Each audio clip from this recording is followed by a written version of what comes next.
Good afternoon, everyone.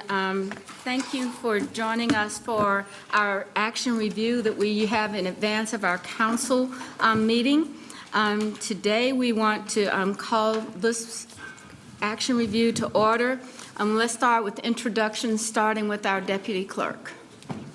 Ariel Smith, lead city clerk. Mr.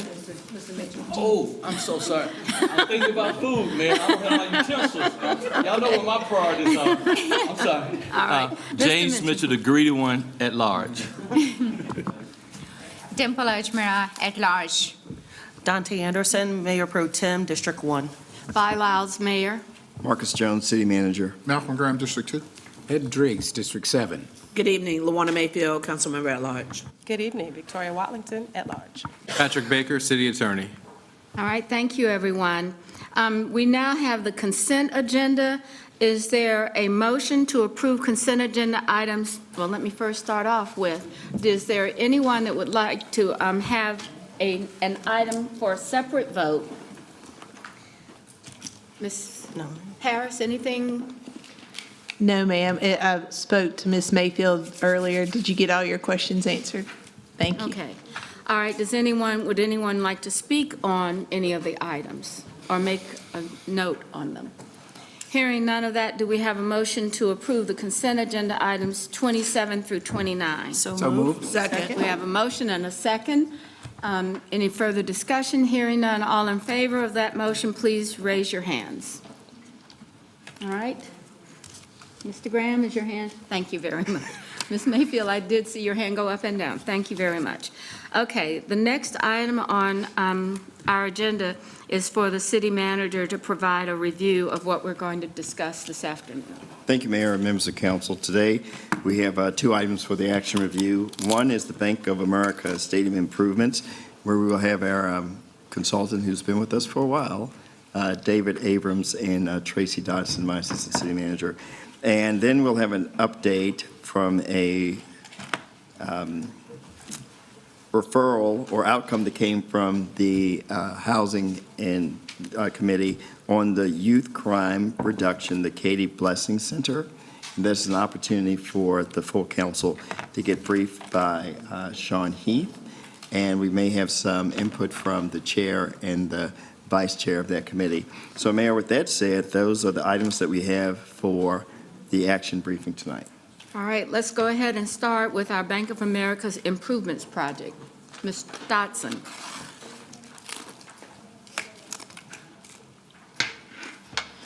Thank you, Mayor. Thanks for having me up here again tonight.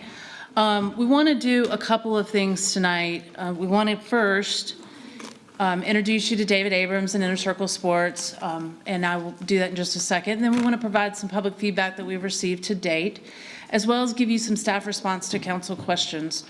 As I asked David to come up here, David is a consultant that we have worked with for many years, going back to when Tepper Sports and Entertainment originally acquired the stadium. But David also has helped us with the Hornets. He helped us with MLS years ago. I've even consulted with him on tennis as we pursued that last year. So all things and anything sports. I'm going to ask David to come up and talk a little bit about what he sees as trends across the country. And then before he finishes, we'll pause for a second, let you guys ask David any questions, and then I'll come back for the remaining pieces. David, you want to come up? Where's the... You're just going to push that button right there. Okay, Yeah, just push down. All right. Mayor, city council members, city manager, it's nice to see you all. I'm David Abrams with Inner Circle Sports. As Tracy mentioned, I have been working with the city on a number of sports-related projects. For those of you that haven't met me before, and I do know a number of the staff, it's nice to see everybody. Inner Circle Sports is a sports-centric financial services firm that I have worked at for between 8 and 9 years. I focus on sports facilities, which means stadiums and arenas, mostly in the United States, but we do some work outside of the country as well in all of the major North American sports leagues. In addition to my work at Inner Circle Sports, I'm a full-time faculty member at NYU, and I teach finance in the sports space. So I don't consider myself an academic per se, but I do spend a lot of time teaching the next generation of sports professionals how to work in this business. My experience is across all of the major leagues and doing arenas and stadiums, and so it doesn't take a rocket scientist to figure out that this is a very, very popular time in the building of sports facilities. And so across the country, we find ourselves faced with improving our infrastructure, and part of that infrastructure is sports facilities. I personally am working on 7 different NFL projects right now, 2 Major League Baseball projects and 2 arena projects, and that's a lot. Normally, I would consider full employment in that space to be 2 or 3 projects at a time, and we're working on quite a bit. And so I'm honored to be able to work with the City of Charlotte. I've spent a lot of time in the City of Charlotte, but not necessarily just on my in my work here with the city, but I've spent a lot of time with my family in this area, and I would tell you that this is a success story unlike many other cities in the country. There are a number that I've been working with that are like Tennessee, as you see up there in the top left, similar growth patterns, tremendous employment, lots of businesses, a youthful population, and so something that we're doing here within the city of Charlotte related to football and to the Spectrum Center of the Hornets is you should be proud of. Wherever it ends up, that's subject to policymakers. My job is to give you information and help you make good decisions. So with that, I'm going to just move on to one slide that I wanted to put up here for you. I'm often asked about sports facilities is the transaction that we're contemplating, is it measurable against other transactions that are being done around the country? Is it the appropriate amount of investment? And are we leaving money on the table, or are we making a good deal? And the answer I almost always will respond is, there's no way of drawing a line. As you can see, this line that actually talks about the public funding percentages all over the map.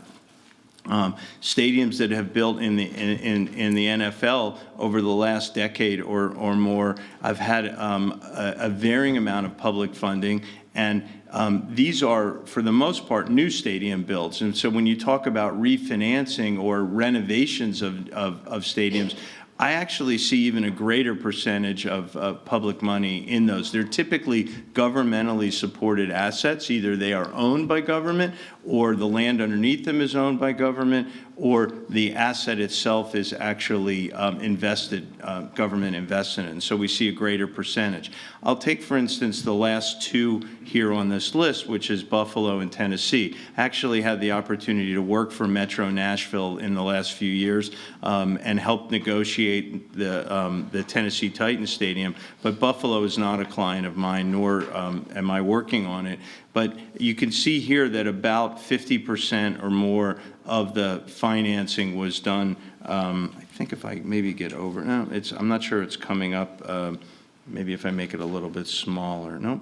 That about 50% or more of those stadiums are public financing. Tennessee was a unique opportunity where the state and Metro Nashville actually invested in those in that stadium.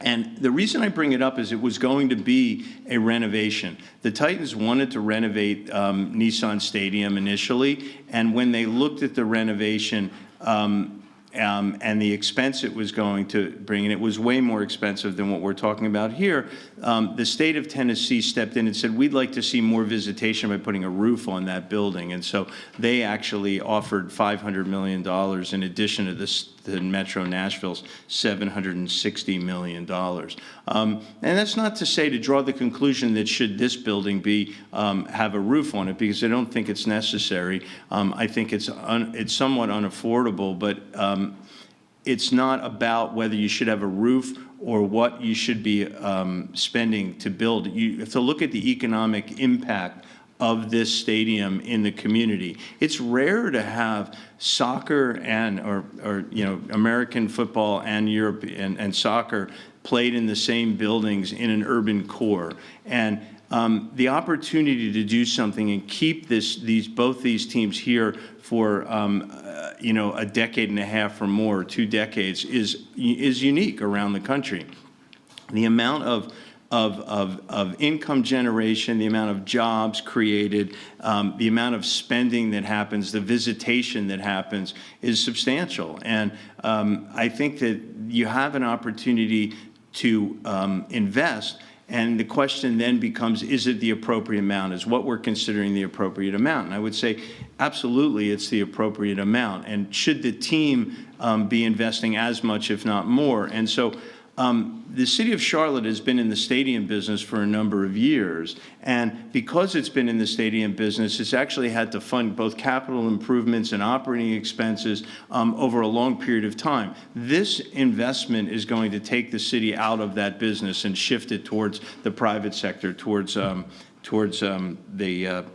the Panthers. And I think that that's the hallmark of what is a good deal, is that we're going to invest in the building, give the opportunity for the Panthers to do what they do best and to be an excellent football team. And we can only hope that that they'll continue to do that. And then we step back and we watch them be successful. That's not means we're going to take our hands off the wheel. We're going to have guardrails and guidelines that keep our business agreements in place such that they will have to perform to a certain level. Whether it's this owner or another owner or 3 owners down the road, it's all going to be, pardon me, it only comes up when my children call me. So, everything else is silented, but when my children call. And this one's an athlete, so he's wanting to tell me about something that I'm sure it's important. So, what I was getting at is that our opportunity here is to invest and be not a bystander, but an invested partner, but we're going to set up guardrails such that the Panthers are also investing in that building and maintaining it over the life period of the non-relocation agreement, which will be through 2045. Let me show you another slide here. Maybe this is a little bit easier to read, and I thank Holly, who put this together with some of my information.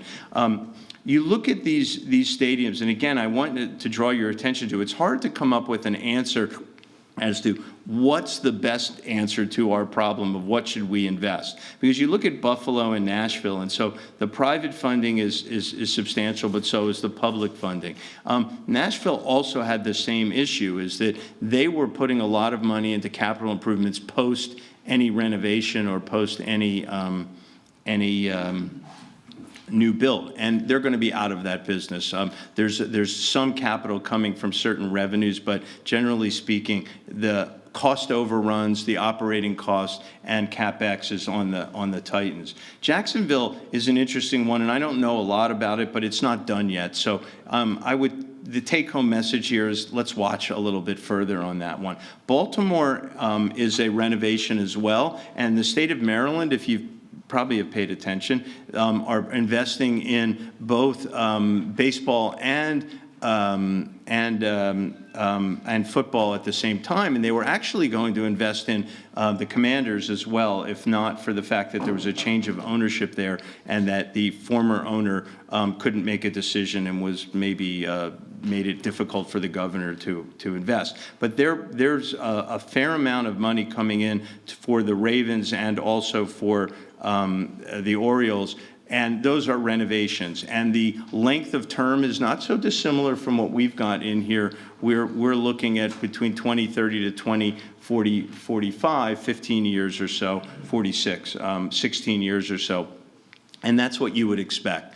The question is that you should be asking is, can the stadium last that long? Is that an appropriate time to invest in this building? And I would say the answer is yes, with the caveat that you need to make sure that the team is investing in the building at the same time. And many of the council members have asked me, will they be investing along with us? And yes, they will be putting money into the building as well as investing along the way and capital improvement. So there's three main components of investing in sports facilities. There's the initial capital, there's operating expense, and there's capital improvement. CapEx is what we call it, capital expenditures. And the CapEx can sometimes be as much, maybe 2/3 the cost of actually investing in the building. That's the Panther's responsibility. So that's what you see in renovations. And so we're shifting that to the team, and we're investing in the capital up front. The guardrails that we're going to put in place to protect the city's interests are going to be no less short of any other project I've worked on around the country. And I have been doing this since the early 90s and done dozens of transactions and worked with the leagues. We'll make sure that we're protecting the city's interests. So I'm going to hand it back to Tracy, and then if you have questions for me, unless you want me to, I'm happy to answer questions, I guess, right now. All right.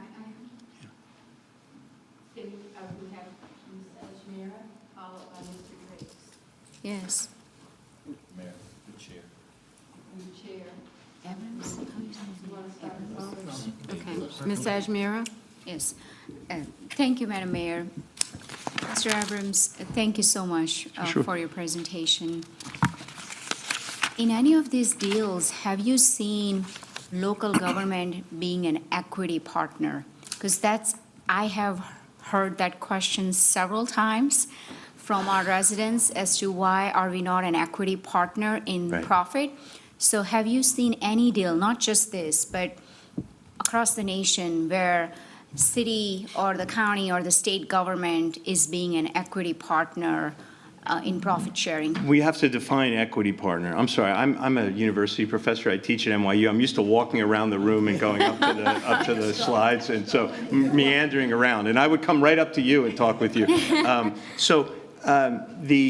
You have to define equity. We're talking about equity in the team or equity in the stadium, right? And so I'm going to tell you about both. So the leagues don't want government being an equity partner in their sports teams for the simple reason is they have no way of controlling information going in two directions, right? So the leagues would like to, all leagues, right? They would like to keep the business of running their sports leagues as private as they can. I'm not saying they're doing anything that they shouldn't be out in the public. It's just they're running a professional sports league, and they would like to not to be government in the sunshine. And so they probably don't want government to own a portion of their teams, right?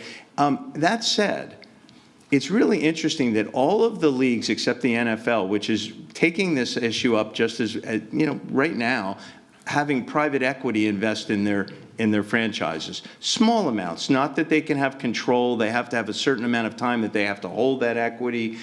So there are guardrails to protect the league from dissemination of information and also having a bad actor being a part of their ownership group. So it's happened at all the other leagues, just hasn't happened in the NFL yet. That's team side, right? So I have not seen governments own a piece of teams. Now on the building side, we see it all the time, right? We don't call it equity, though, do we? I mean, it should be called equity because many, you own the Spectrum Center. You have basically 100%, well, I think it's 100% owner. Maybe, Patrick, you would tell me, make sure I'm right about that. You have 100% ownership of that building with your leasing it to an operator, right? So it happens all the time in government.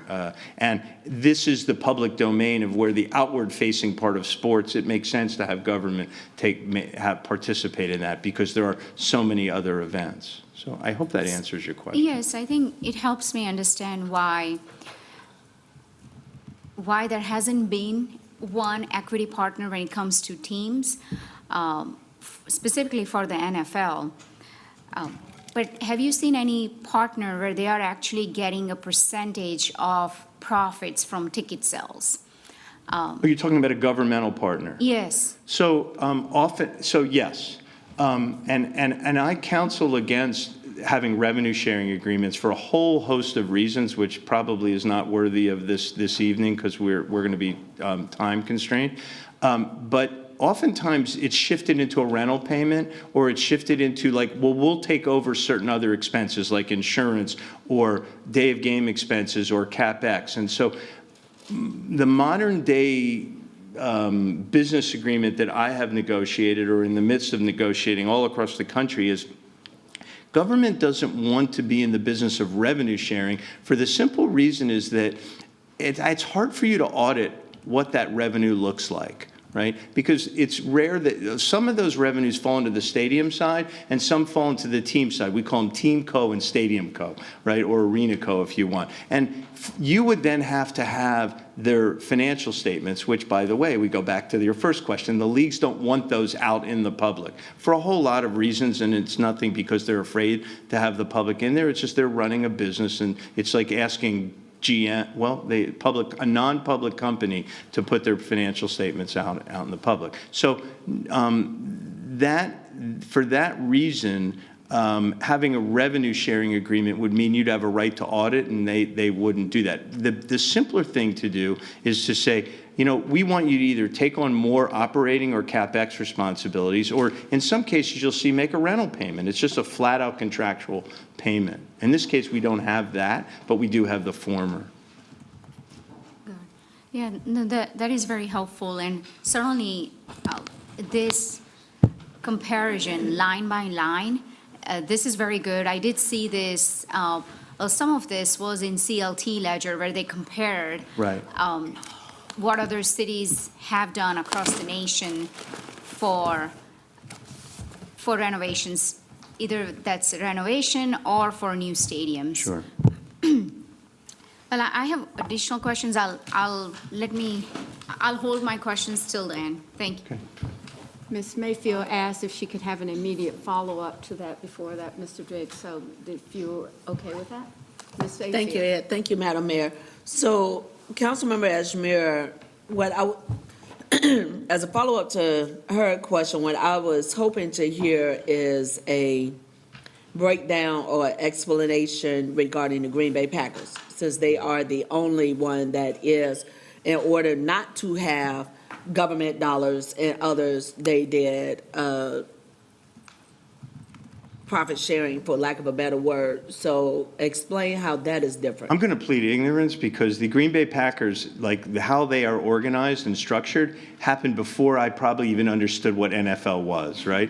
And I'm not involved in anything they do other than you could get their, Councilwoman, you could get their financials online. It would be a trimmed down set of financials. That is a public trust owned team.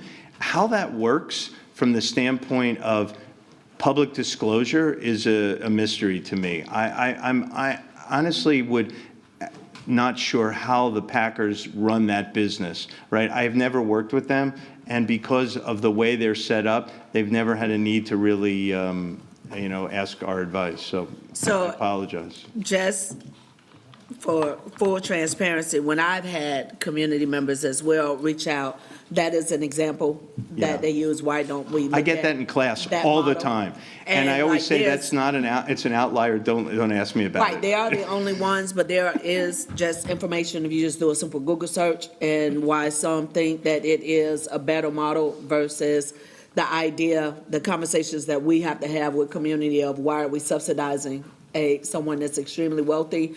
So, but you're not familiar with the ins and outs. I just thought at the risk of saying something that's going to get picked up in the press that's wrong, I'm guessing that they're not sharing the revenues with the community. It all stays within Packers football, but it all stays, well, that's the model. The model is this is what funds all the upgrades, all the investments. Yeah. You're going to pay a little bit more at concessions, but that money is staying in the community and it's not. It goes into Packers football, right, and runs their business. But I'm not familiar with their financials. Thank you, ma'am. Yeah. All right, Mr. Driggs. Thank you, Mayor. I think we should emphasize that the opportunity to partner with TSC in this venture is potentially a huge benefit to the city, and the investment that Tepper has made here has been beneficial to us with the acquisition of the soccer team. So I just want us to look at all of this in that context. There is value there. I'm very mindful as I consider this transaction of the strong support from the hospitality industry and the business community who are the most immediately affected by this commitment of hospitality dollars. So that's pretty critical to me. At the same time, as I look at the deal structure, I think there's a responsibility for us to kind of look after the interests of the city and of our community, recognizing that these are not general fund dollars. This is not your property tax. This is not sales tax. These are revenues that are collected by the hospitality industry for the purpose of investment in ventures like this. Nonetheless, we want to be sure the terms of the deal protect our interests. And in that sense, for one, Mr. Abram, I agree with you. My own view is I don't think there is an upside for us in trying to be some sort of an economic partner in this venture. I think what we need to do is decide what the value is to us of having this investment take place, having that team here. I don't trust economic impact studies and stuff like that, but we know there's a great deal of development that could be driven by it. There's a huge opportunity for the hospitality industry. I think it raises the profile of Charlotte. And those are the things that drive our willingness to invest. And the knowledge that a team like this could get offers from other cities so that we have to be competitive and make it economically viable for them to stay here. The biggest issue that I have with it is, as it's described to us so far, the team commits to the operation and maintenance, and we were told the number of $431 million. We've talked about this briefly. Yeah. I need to know exactly what that looks like. I need more detail. I need a bigger commitment. I need an actionable commitment by the team that gives us remedies if they don't stay on a schedule. And I've mentioned before, if you look at our ownership of the arena and the deal we have there, the team can come to us and say, hey, you know, you got to get us up to here. And we just paid $170 million because of that. So I would like an arrangement that lets us monitor the investment in the stadium and gives us the right to intervene if certain things that we're expecting don't occur. And that's, I think, my biggest issue. I appreciated your comments about guardrails. Yeah. I guess I'll just say that I'm interested to know what they are. And I certainly can't count $430 million, as has been described to us, estimated investment for these things without having a framework that tells me if these things don't happen, then I have these remedies. And so I'll be watching with interest as the deal unfolds. I am basically, though, supportive of a partnership with the team and of an investment by us in a magnitude like the one we've discussed. I'm just looking for a little more from the team before I can be prepared to support it. And I appreciate that. This is a great request, and what I had indicated to you and what I've done in other jurisdictions is we put together a capital asset management plan, and that plan ensures that the responsible party is investing in a way that is fitting the building based on its comparable other facilities. Yeah, I look forward to learning more about that. Thank you very much for your work. Yeah, thank you. We're going to go to Mr. Graham, whose committee will be looking at this deal, Thank you. making a recommendation. Thank you, Madam Mayor, and I think Councilmember Driggs is spot on in reference to his request. Something that I talked to David about earlier today, and I think the Mayor Pro Tem has similar opinions in reference to ensuring that we have this trust but verify scenario for the private funding, and the 688 plus the balance is really important to us for sure. Just as a commentary, it's not going directly to Tepper Sports and Entertainment. It's going to contractors that they hire, which employ people in the community, and so it's reimbursable. And so there's trust but verify there that they have to do the work and produce invoice and receipts before payment is made. So it would be literally going to contractors that's doing the work, that employ people, that we have putting these goals in place for minority and small women's participation, Councilmember Mitchell, and other community benefits that we're trying to get these dollars in the community by way of Tepper Sports and Entertainment. David, I want to thank you, though. That's my only question. Mr. Driggs really kind of summed it up for me as well. I had the opportunity to work with Dave for the last year, I guess, year and a half, going back to Spectrum. He's always been accessible and available, very knowledgeable, really has taken Charlotte and our interests at mind, and really advising the staff and the committee along the way. And so just want to thank him for his support. Obviously, I encourage all council members to really quiz him. He's certainly an expert in the field and can provide a wide variety of opinions and resources over the next 2 weeks. So I would really encourage those council members who did not have the opportunity to meet with them today to reach out with them via email or any questions that you may have via Tracy, because this is, again, as I told Councilmember Ashmere earlier, the deal is the framework, and we're really looking for input from the council members as well as the public via our website in terms of anything that we may be missing related to community benefits, related to, as Mr. Drakes and the Mayor Pro Tem has indicated along with me, trust but verify scenarios relating to the public and the timing of the private investment after our investments have been made, et cetera, et cetera. And so here's an opportunity for us to really kind of help us create the model and adding to the framework that hopefully we'll have an opportunity to vote for on the 24th of this month. Thank you, Madam Mayor. All right, thank you. Mayor Pro Tem? Thank you, Madam Mayor. The chair just made some really great comments. Mr. Abrams, I just want to thank you for the time that you spent with us earlier today. You know, I do echo the sentiments of Mr. Driggs. It's the level of import of having an NFL team to the city and what that means. And I would also just underscore the information you had on slide 5 of all the various deals over a particular temporal setting. You know, we have that unique combination of having NFL plus MLS to play under the same, in the same building, which is phenomenal and unique as well. But of course, we want to be good stewards to this particular deal. And as I mentioned earlier, I think the capital asset management plan is critical for the out years past 29.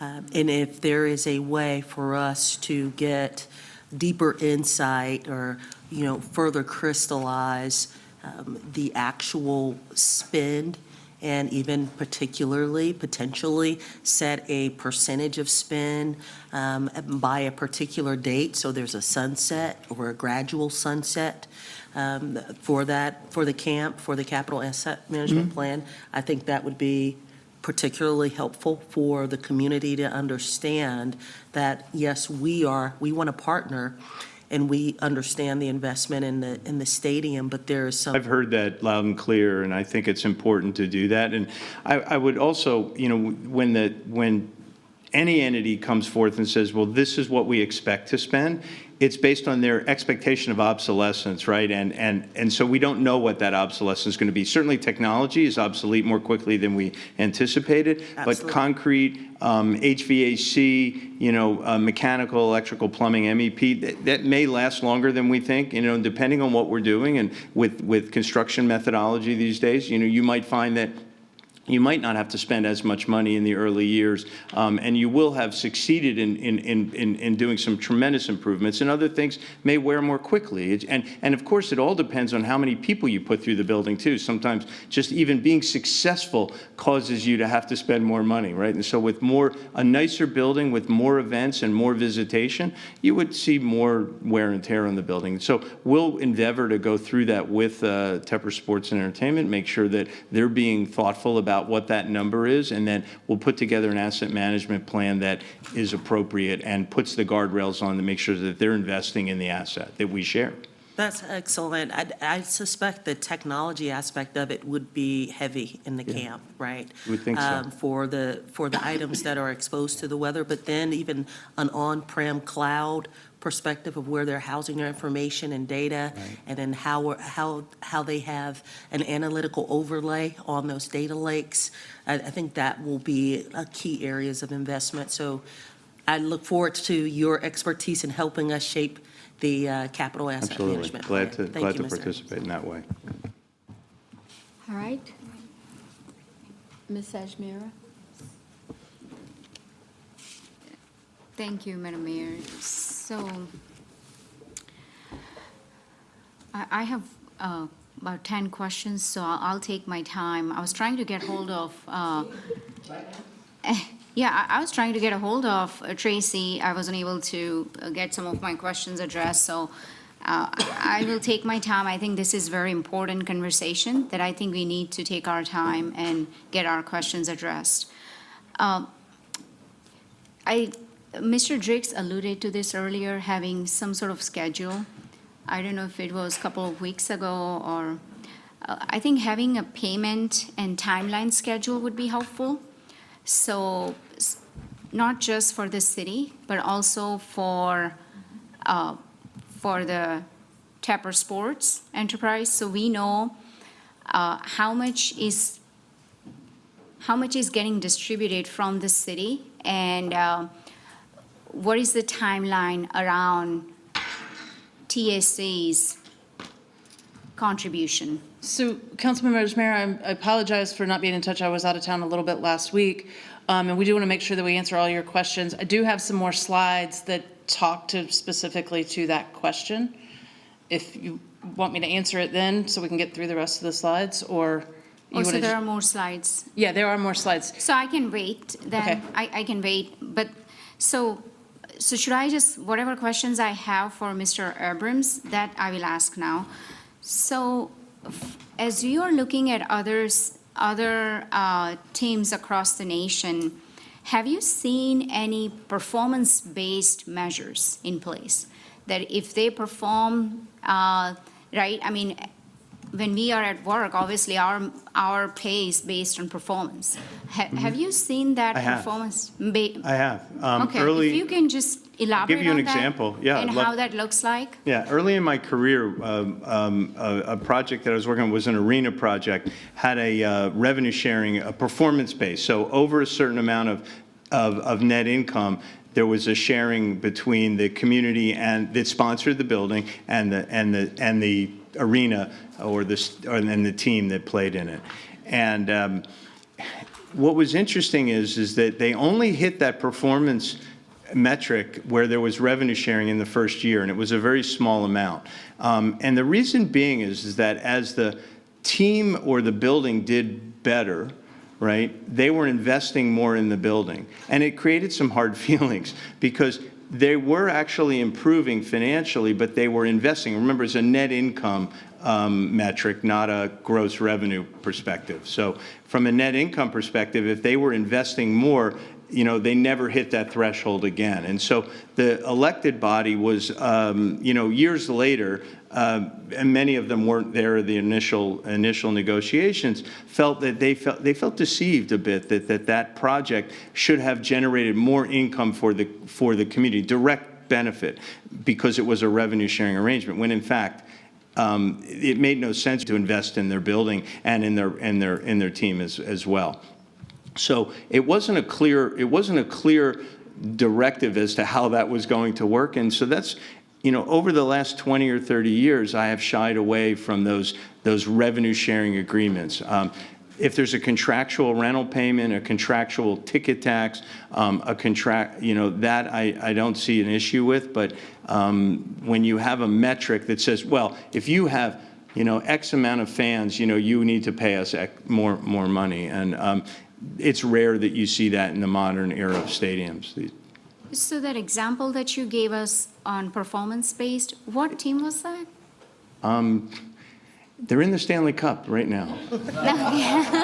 And they're US based. Yeah. Okay.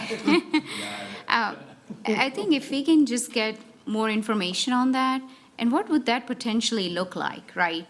I would be interested in that. I would guide you against that. For this reason why it didn't work well back then is that the team will do what the team in the building, I'm not saying they're trying to do something nefarious, but they're trying to maximize profit potential. And so whether to share revenue where it goes outside of their business rather than invest in their business where they feel there's more profit potential, it puts you at odds with them making a profit. You want your partner to be as successful as possible. For the simple reason is you want maximized visitation, you want them to be successful on the field, on the ice, on the turf, whatever you want to call it, as well as be financially successful, because they're going to be investing in the asset which you both have invested in. That's the reason. So you want to incentivize your partners to invest every dollar they can back in the business, and if there's a revenue sharing arrangement, it disincentivizes them, and that's why I've stayed away from that. So I have a follow-up to that, because I agree with you on incentivizing model, but I'm not necessarily looking at performance-based as investing outside, just putting the profit back Into the business. into the overall hospitality industry. We all know how important the hospitality industry is to our city,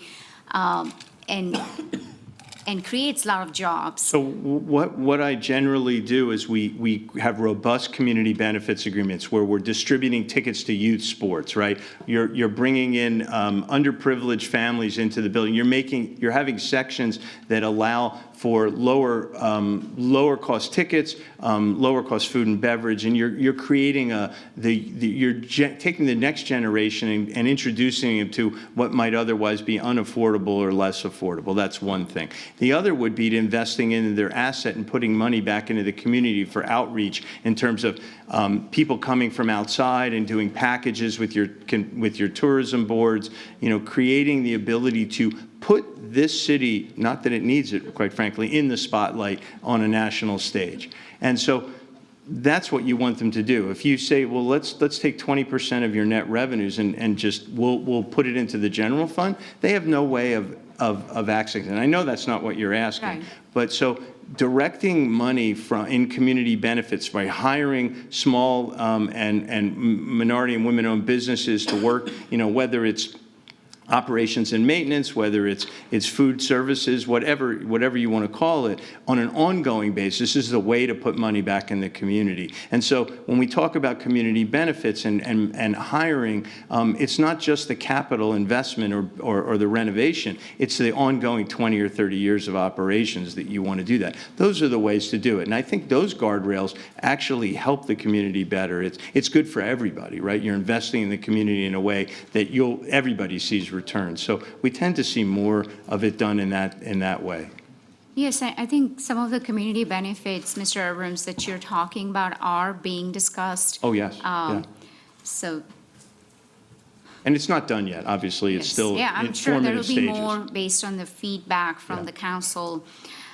Just curious, if there was a roof part of the overall deal, how much does it cost? I'm just curious. How much does it cost to have a roof like that? Well, if you were to put a roof on Bank of America Stadium, I would have to come back to you after I went to architectural school. So, so I couldn't hazard a guess. No, But the just based common on wisdom other of teams. if you were to add a roof to a new building, $500 million to $600 million maybe might be the answer. And I hope my friends at Populous and HOK and all the other architectural firms don't yell at me. I mean, I think that's probably the number. Could you put a roof on this building? I don't know the answer to it. Typically, it wouldn't be able to close in the building from a HVAC standpoint, but you could put a shade feature above it, sort of like what the Dolphins have done in Miami, where the field's open, but there's a shade feature. I couldn't hazard a guess as to what that would cost or whether you could retrofit this building to do that. I just don't know. Yes, I think that's, I did receive an email that provided that example, Team Dolphin, where they had shade for every seat. Yeah. So I would be curious to see how much that would cost if it was added to the I renovation. think you should ask your counterpart at Tepper Sports and ask them if they've done that analysis and find out. I mean, I can ask around, but you'd have to know whether it would fit on this building and what you would have to do to create the footings to hold something like that structurally. Okay. Yes, I'll definitely, I think that's something Tracy could provide as a follow-up. Yeah, and so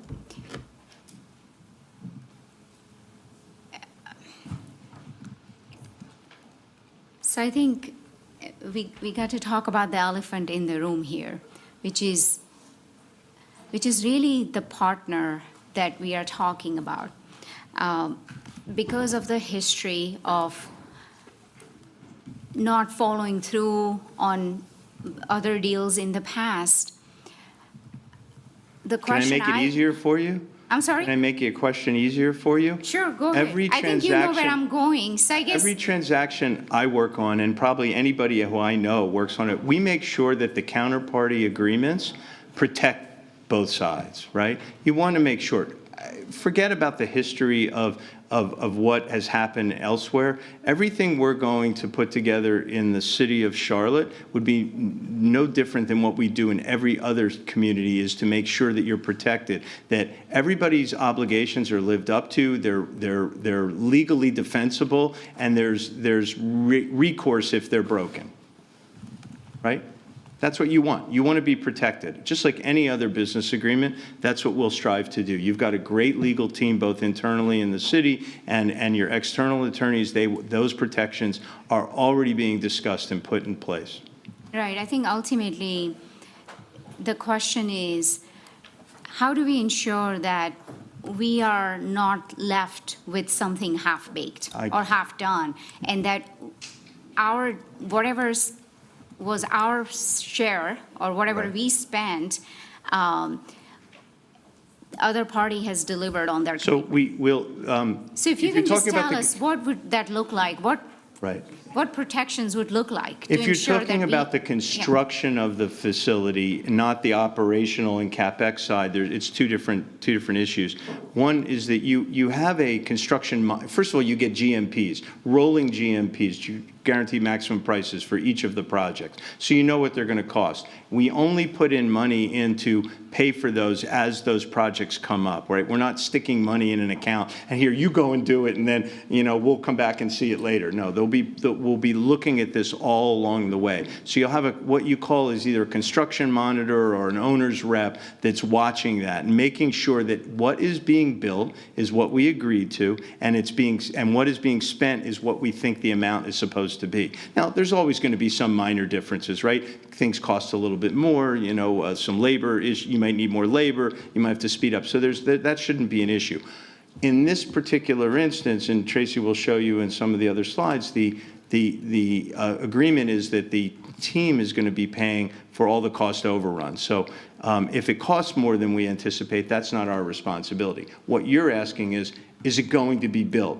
So we'll put all those controls in up front, making sure that there's checks and balances along the way to make sure that that happens. If things don't happen the way we anticipated, we turn the dial back on the funding and we stop. Now then the question is, well, wait, we have a half-built building and we have obligations that everybody agreed to, and it's not being finished. And that's a really good question, one that a litigator or somebody in real estate law should really answer for you. But we will put in these sort of, if you default, what happens, right? More often than not, if there is a default, you'll have lenders and the league step in to cure any issues. But this is not like put the money in an account, step away, and come back 3 years later. It'll be regularly monitored along the way. And then from an operational standpoint and from a CapEx standpoint, same kinds of things, right? You'll have external third parties that look at that. No, I certainly appreciate that there will be protections in place. So I think to Mr. Drick's earlier point, when we look at the schedule, overall payment and timeline, so some of our distribution, I'm assuming, would be tied to certain amount of work being completed. I would think so, but I mean, you don't have all of the expenditure timelines at the moment, right? We have an estimate, but once that's all done, is that finance and the city will sit together and look at when to spend money, how it goes into what we call construction funds deposit agreement or fund, construction funds trust fund, and how that money gets spent for contractors. So we're going to be paying the contractors directly. Yeah, so we'll make sure they do the work. Okay, so that's coming next, I guess, in your deck. Okay. I've counted 6. You have 4 minutes.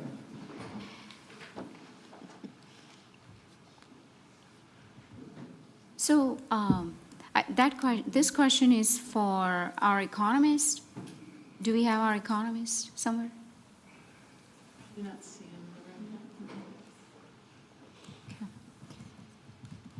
So this could be a follow-up Q&A as part of our Q&A package. For our hospitality tax, do we know how much of the tax comes from local residents versus tourists? That would be your economist. I know, if we can somehow get that number, because I often get that question asked. Yeah, and we can actually look into that. I think we have looked into some of that in the past, so Sure. we can take that. So in our $650 million that's being proposed, does Tapper Sports get to depreciate that amount as part of the capital improvements paid by the city? So again, I'm not their tax person, right? Yeah. But what they typically, even if government owns a building and if there's improvements done by the private sector, they typically can depreciate their portion. They're not depreciating what we, yeah, that probably wouldn't fly with the Internal Revenue Service, but I'm guessing that they'll depreciate their leasehold improvements that they've done in the building. All right. And I have some for Tracy. I'll let, probably her presentation will address some of my questions. That's all for now. Thank you. Councilmember Brown, did you have some questions? Please. I'm sorry.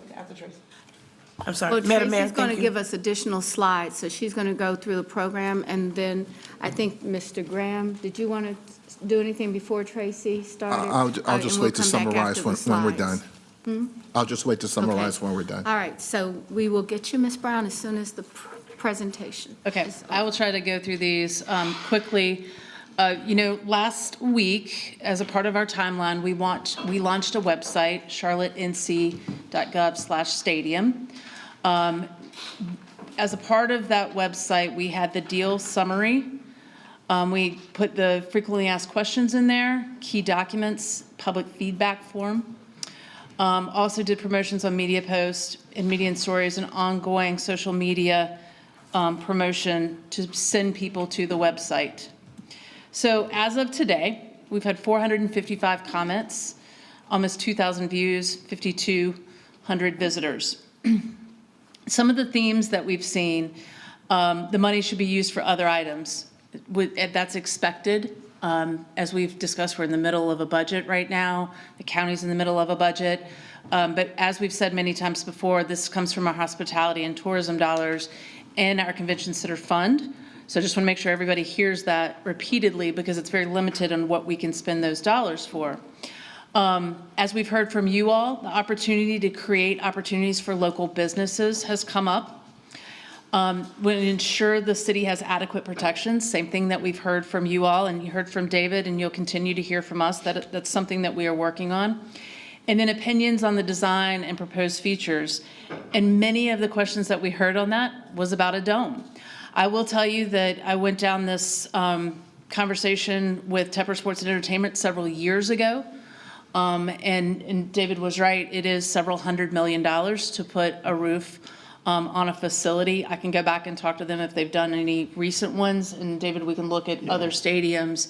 But it is an incredibly costly venture to put a roof on a facility such as this. So council questions.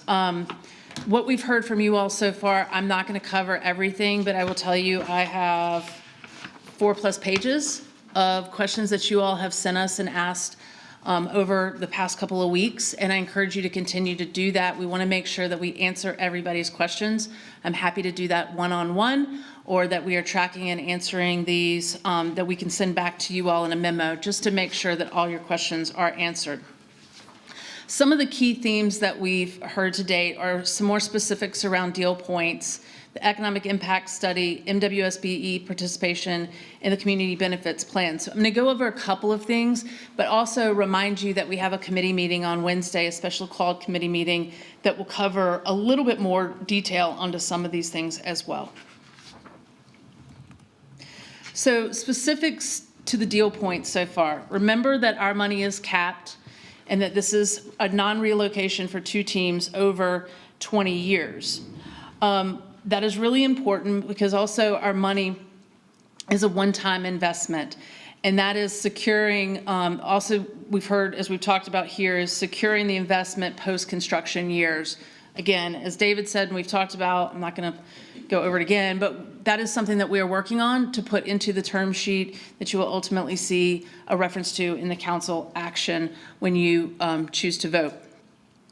After the 15 years of the non-relo, there is an option for TSE to exercise to exit out of the deal. The remaining balance of anything associated with the debt of this investment would have to be repaid for that. And then remember, the funds come from the Convention Center Fund, which is a pillar within the Hospitality and Tourism Fund. Many people asked about the traffic management plan in specifics to parking strategies. One of the great things about the commitment of looking at this every 3 years is that we can look at this and look and see what development has occurred, what parking is taken offline, what parking is coming on online. We can also work closely with any new developments on making sure that ingress and egress is secured so that if there is available parking, it works within the overall plan. TSE doesn't own and operate a lot of parking. It's incumbent on kind of working and thinking through this larger plan. The construction and funding. So there's a couple things here that I want to make sure we address as it's come up, and I'm going to go to B first before I come back to A, because this got to Councilman Rajmera's question. The city investment is tied to tiers. So last week I showed you Tier 1, Tier 2, Tier 3. Tier 1 is where the city investment will largely be focused. To Councilmember Watlington's question, that work is MWSBE, CBI, our participation target goals. All of that work is eligible for that. Our work could possibly go to Tier 2 if there were cost savings from Tier 1 or remaining dollars. This we will work through with the funding schedule as well as when the work occurs. So Caroline Wright was here last week. I had a conversation with her today about our funding, what we think our draw schedule is with the funding that they're looking at. This is really a complex thing to nail down. If you think about them and the commitment they've made to keep this stadium operational over these construction years, you can't replace both scoreboards at the same time. Potentially you have to do one and then the other because you're operating 2 teams out of there. Another thing is you can't do construction on all the restrooms at the same time if you're keeping an operational facility. So there's work that will roll over the 4-year timeline, and then there's work that can be done more specifically in a year or a specific tranche. But we've looked at it with finance in kind of 4-year or 4 tranches, and we've looked at their work in kind of 4 packages and how that'll line up. So that will be something that we continue to do. Also remember what I said before, which was we put money in, they put money in. So we're equally putting money in together, not this, equal in terms of percentages, not necessarily in terms of dollar amounts, but we're all putting money in together. And as David reminded everybody, it is about they take cost overruns.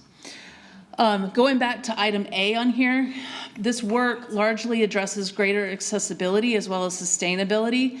And Councilmember Rajmera, you had asked about sustainability principles. We've gone over the CAP plan with them and things like that, and that is top of mind for them. Another thing on accessibility that I wanted to hit that we've heard from a couple of people is this connectivity or the tunnel that goes between the stadium and the practice facility.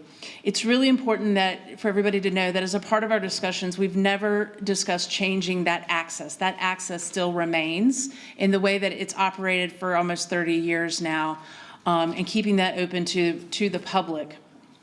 We also have heard from people about connectivity, whether it be greenway connections or the cycle track connections.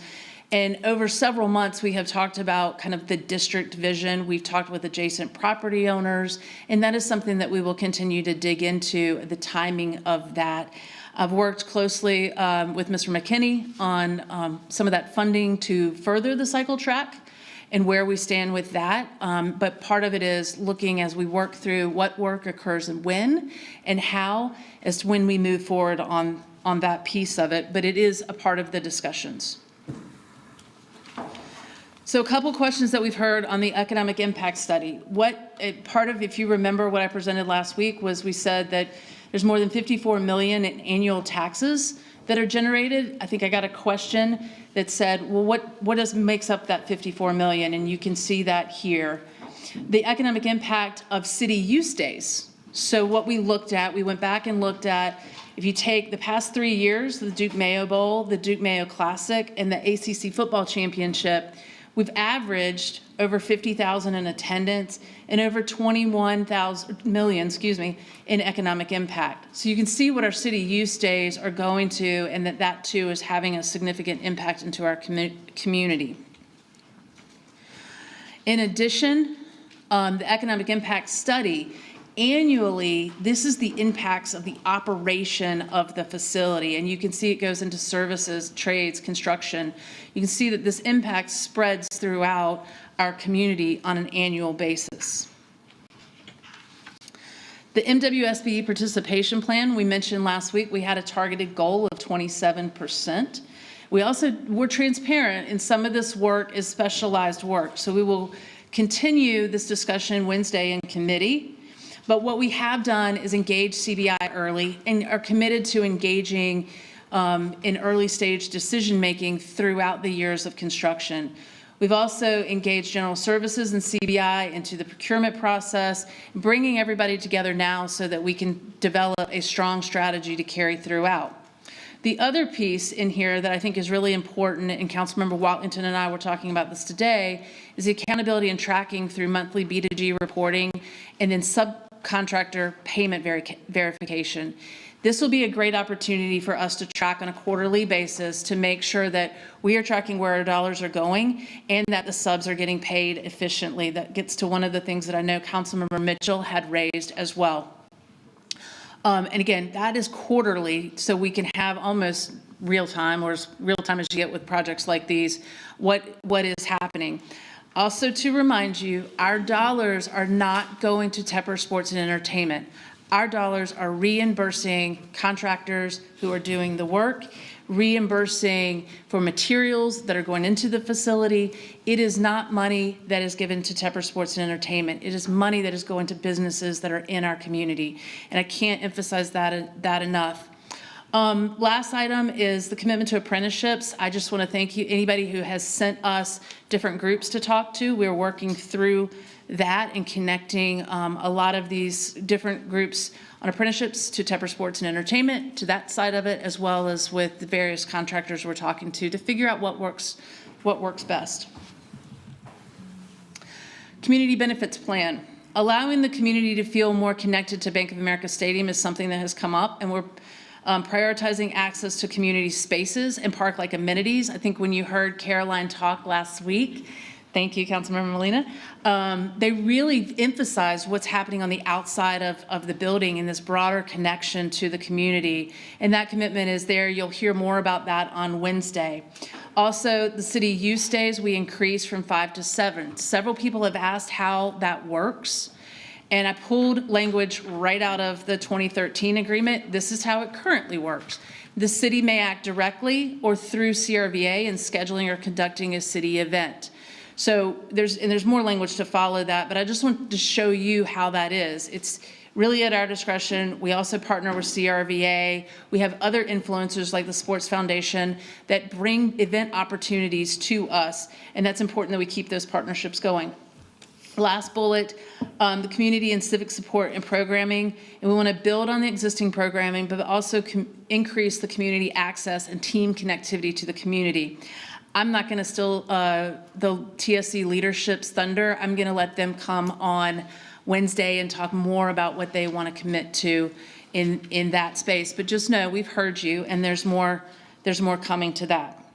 So let's now talk about the timeline.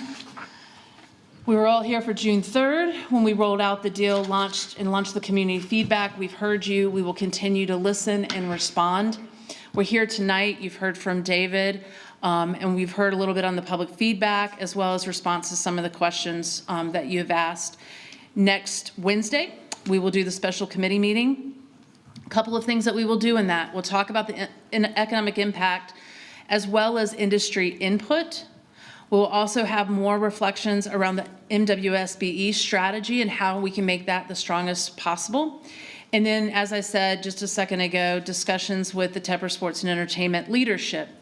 And then hopefully coming out of the 12th, a recommendation to the full council for a potential vote and consideration on the 24th. And I will end reminding everybody what the website is for the public feedback. All right.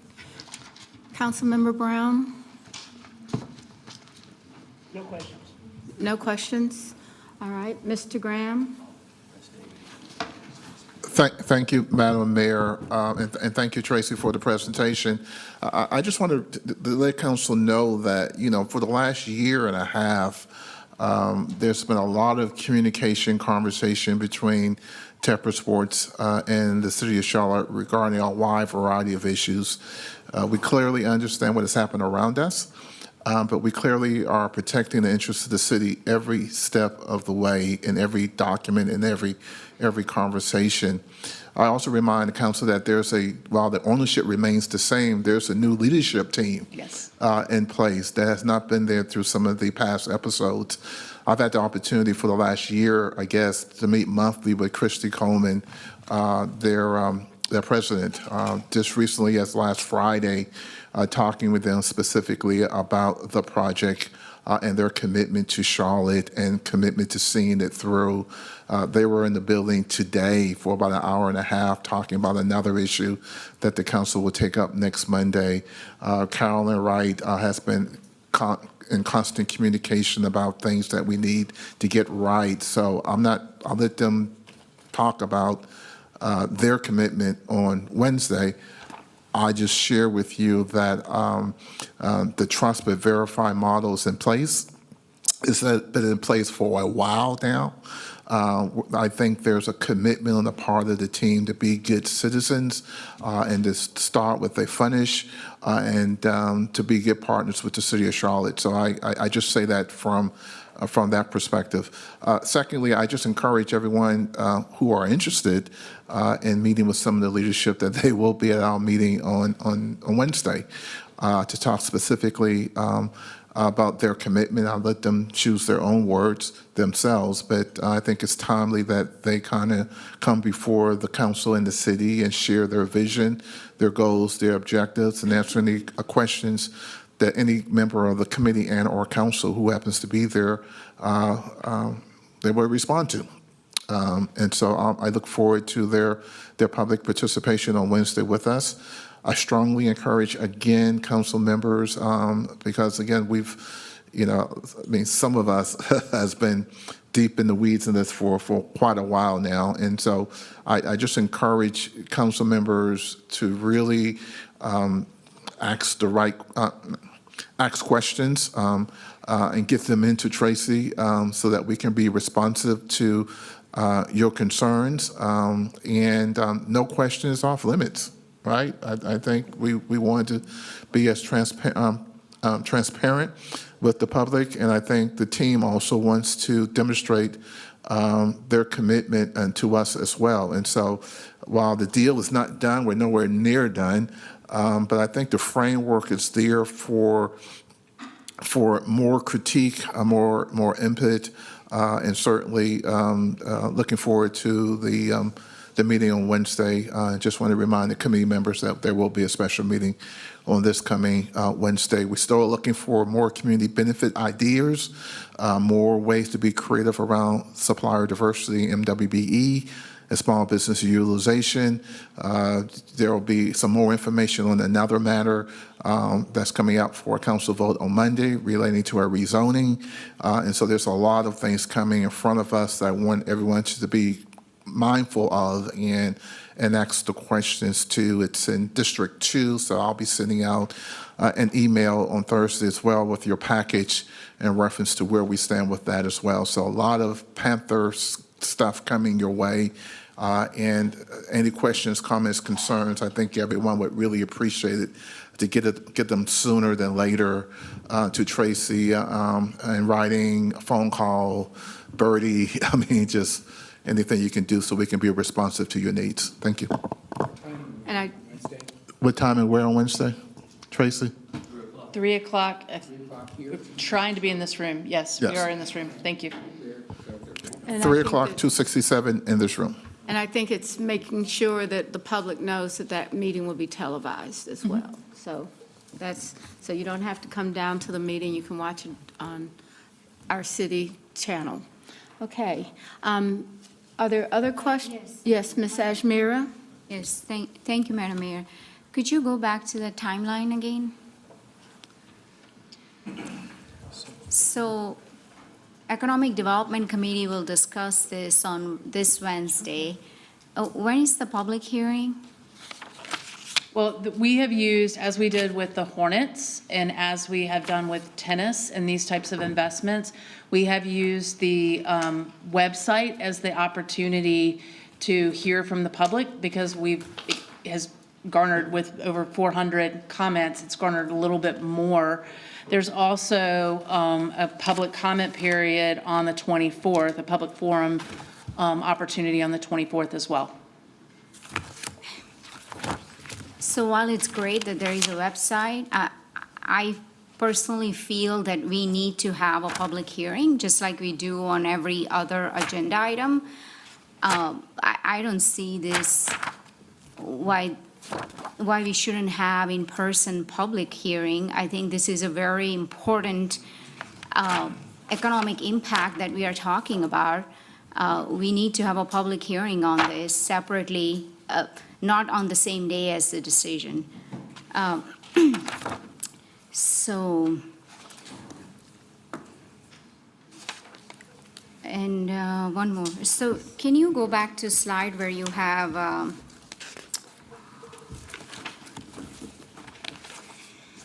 slide number 12, specifics to deal points. Okay, so number 2, securing investment in post-construction years. Can you elaborate on that? So, Councilmember Mayor, that's exactly what we've been talking about several times tonight, is that this was brought up last week several times, and we want to make sure that you all understand that we hear you, and we're working that into the term sheet. It's also the capital investment plan that we just talked about, that David spoke to, that we will work into kind of how investment is made post-construction years, so from 2029 all the way out to 2045. Okay.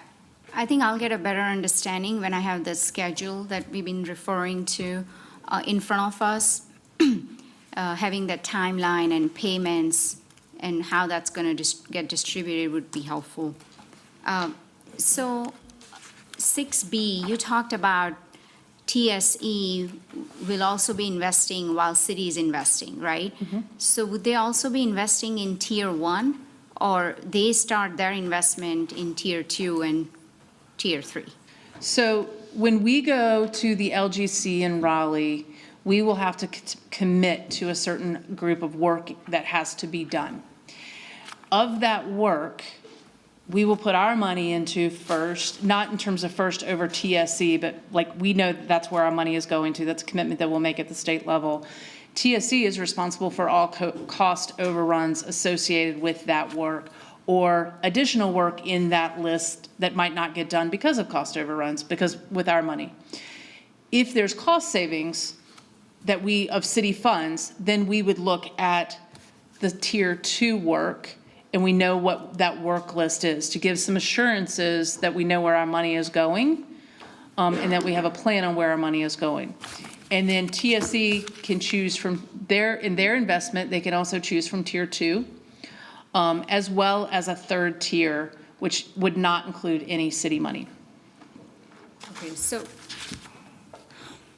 what I'm trying to get to is our funds going out at the same time as TSE? So is it like parallel, or is it waterfall approach? No, it's parallel, and Okay. part of it is to the work that's being done over time. Okay, so, yeah, that's what I wanted to get to is, so the work is, Tapper Sports is investing at the same time into the stadium as we are? Yeah. Got it, okay. And it's also important to note, I'm sorry, it's also very important to note that when we pull funds and we pull the debt, let's say we pull 25% of the debt, they would then contribute 25% of their funds into a separate account, Okay, so it's in escrow. essentially. Okay, that's great. I actually did get that question asked by a constituent about whether their TSC's portion would be in escrow. Yeah, as we pull money, because we're not going to pull the whole 650 at one time in Right. terms of debt, but let's say if we pulled 25%, then they put in 25%. Got it, okay. On slide number 17.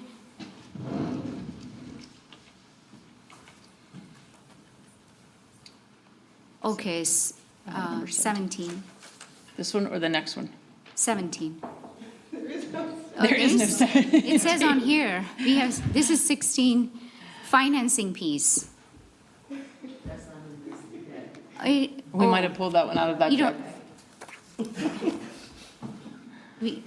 I guess it was taken out, okay. So in financing piece, you know which slide I'm talking about? The one that has financing. The one that has the tranches in it? Yes. Yes. Okay, so that is our portion. Can we get that similar financing schedule for TSE? So again, it lines up, I'm trying to find it from last week's presentation that I have up here.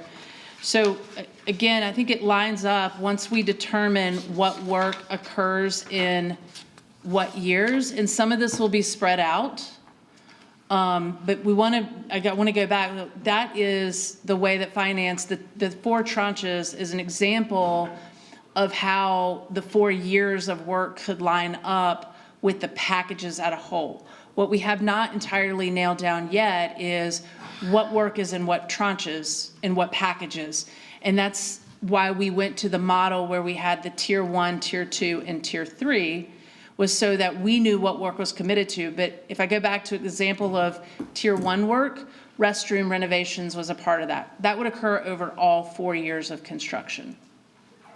Other work, like some of the mechanical, well, I use mechanical, like scoreboards could be spread out or video could be spread out. So it's hard to say. I think our money will go in over a series of years to the work that we have committed to, and then they will also have work that they will commit to that will happen over those years as well.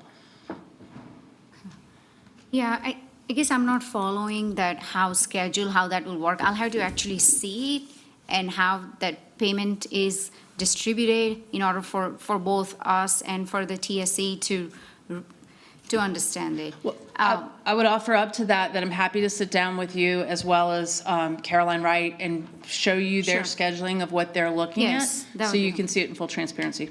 Yes, that would be very helpful. Appreciate your work on this, Tracy, and your team. Just lastly, I would wrap this up.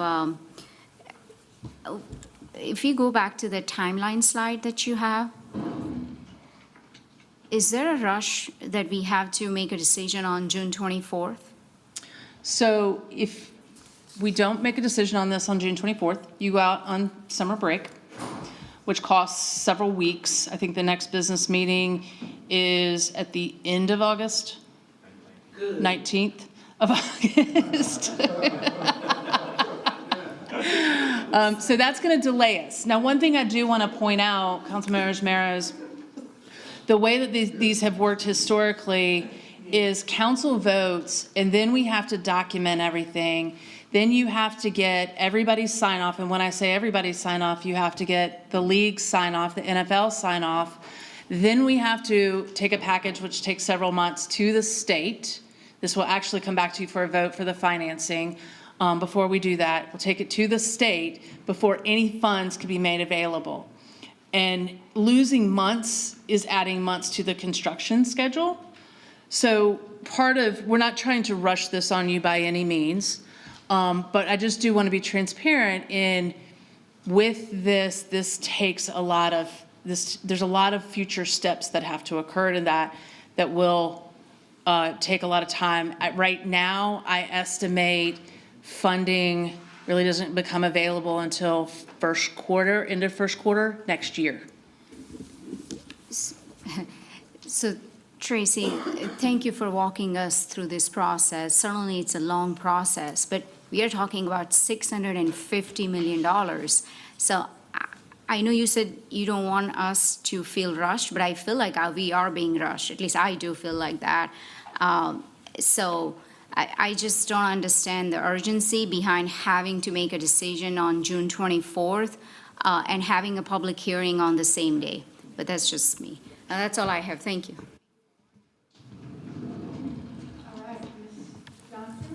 Thank you, Madam Mayor. And thank you for the presentation, Tracy, and also to the Panthers representative. I second the need for a public hearing prior to decision on a separate date. And then I wanted to clarify, because I feel like I heard two different things.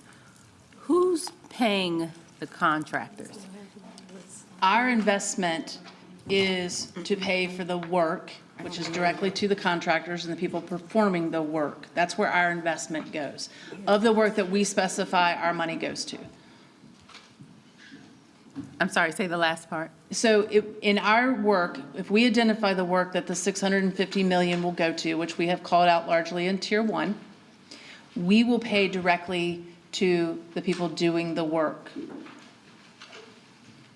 So we have control over equitable consideration, such as MWSBE, considering unions and considering who the contracts go to?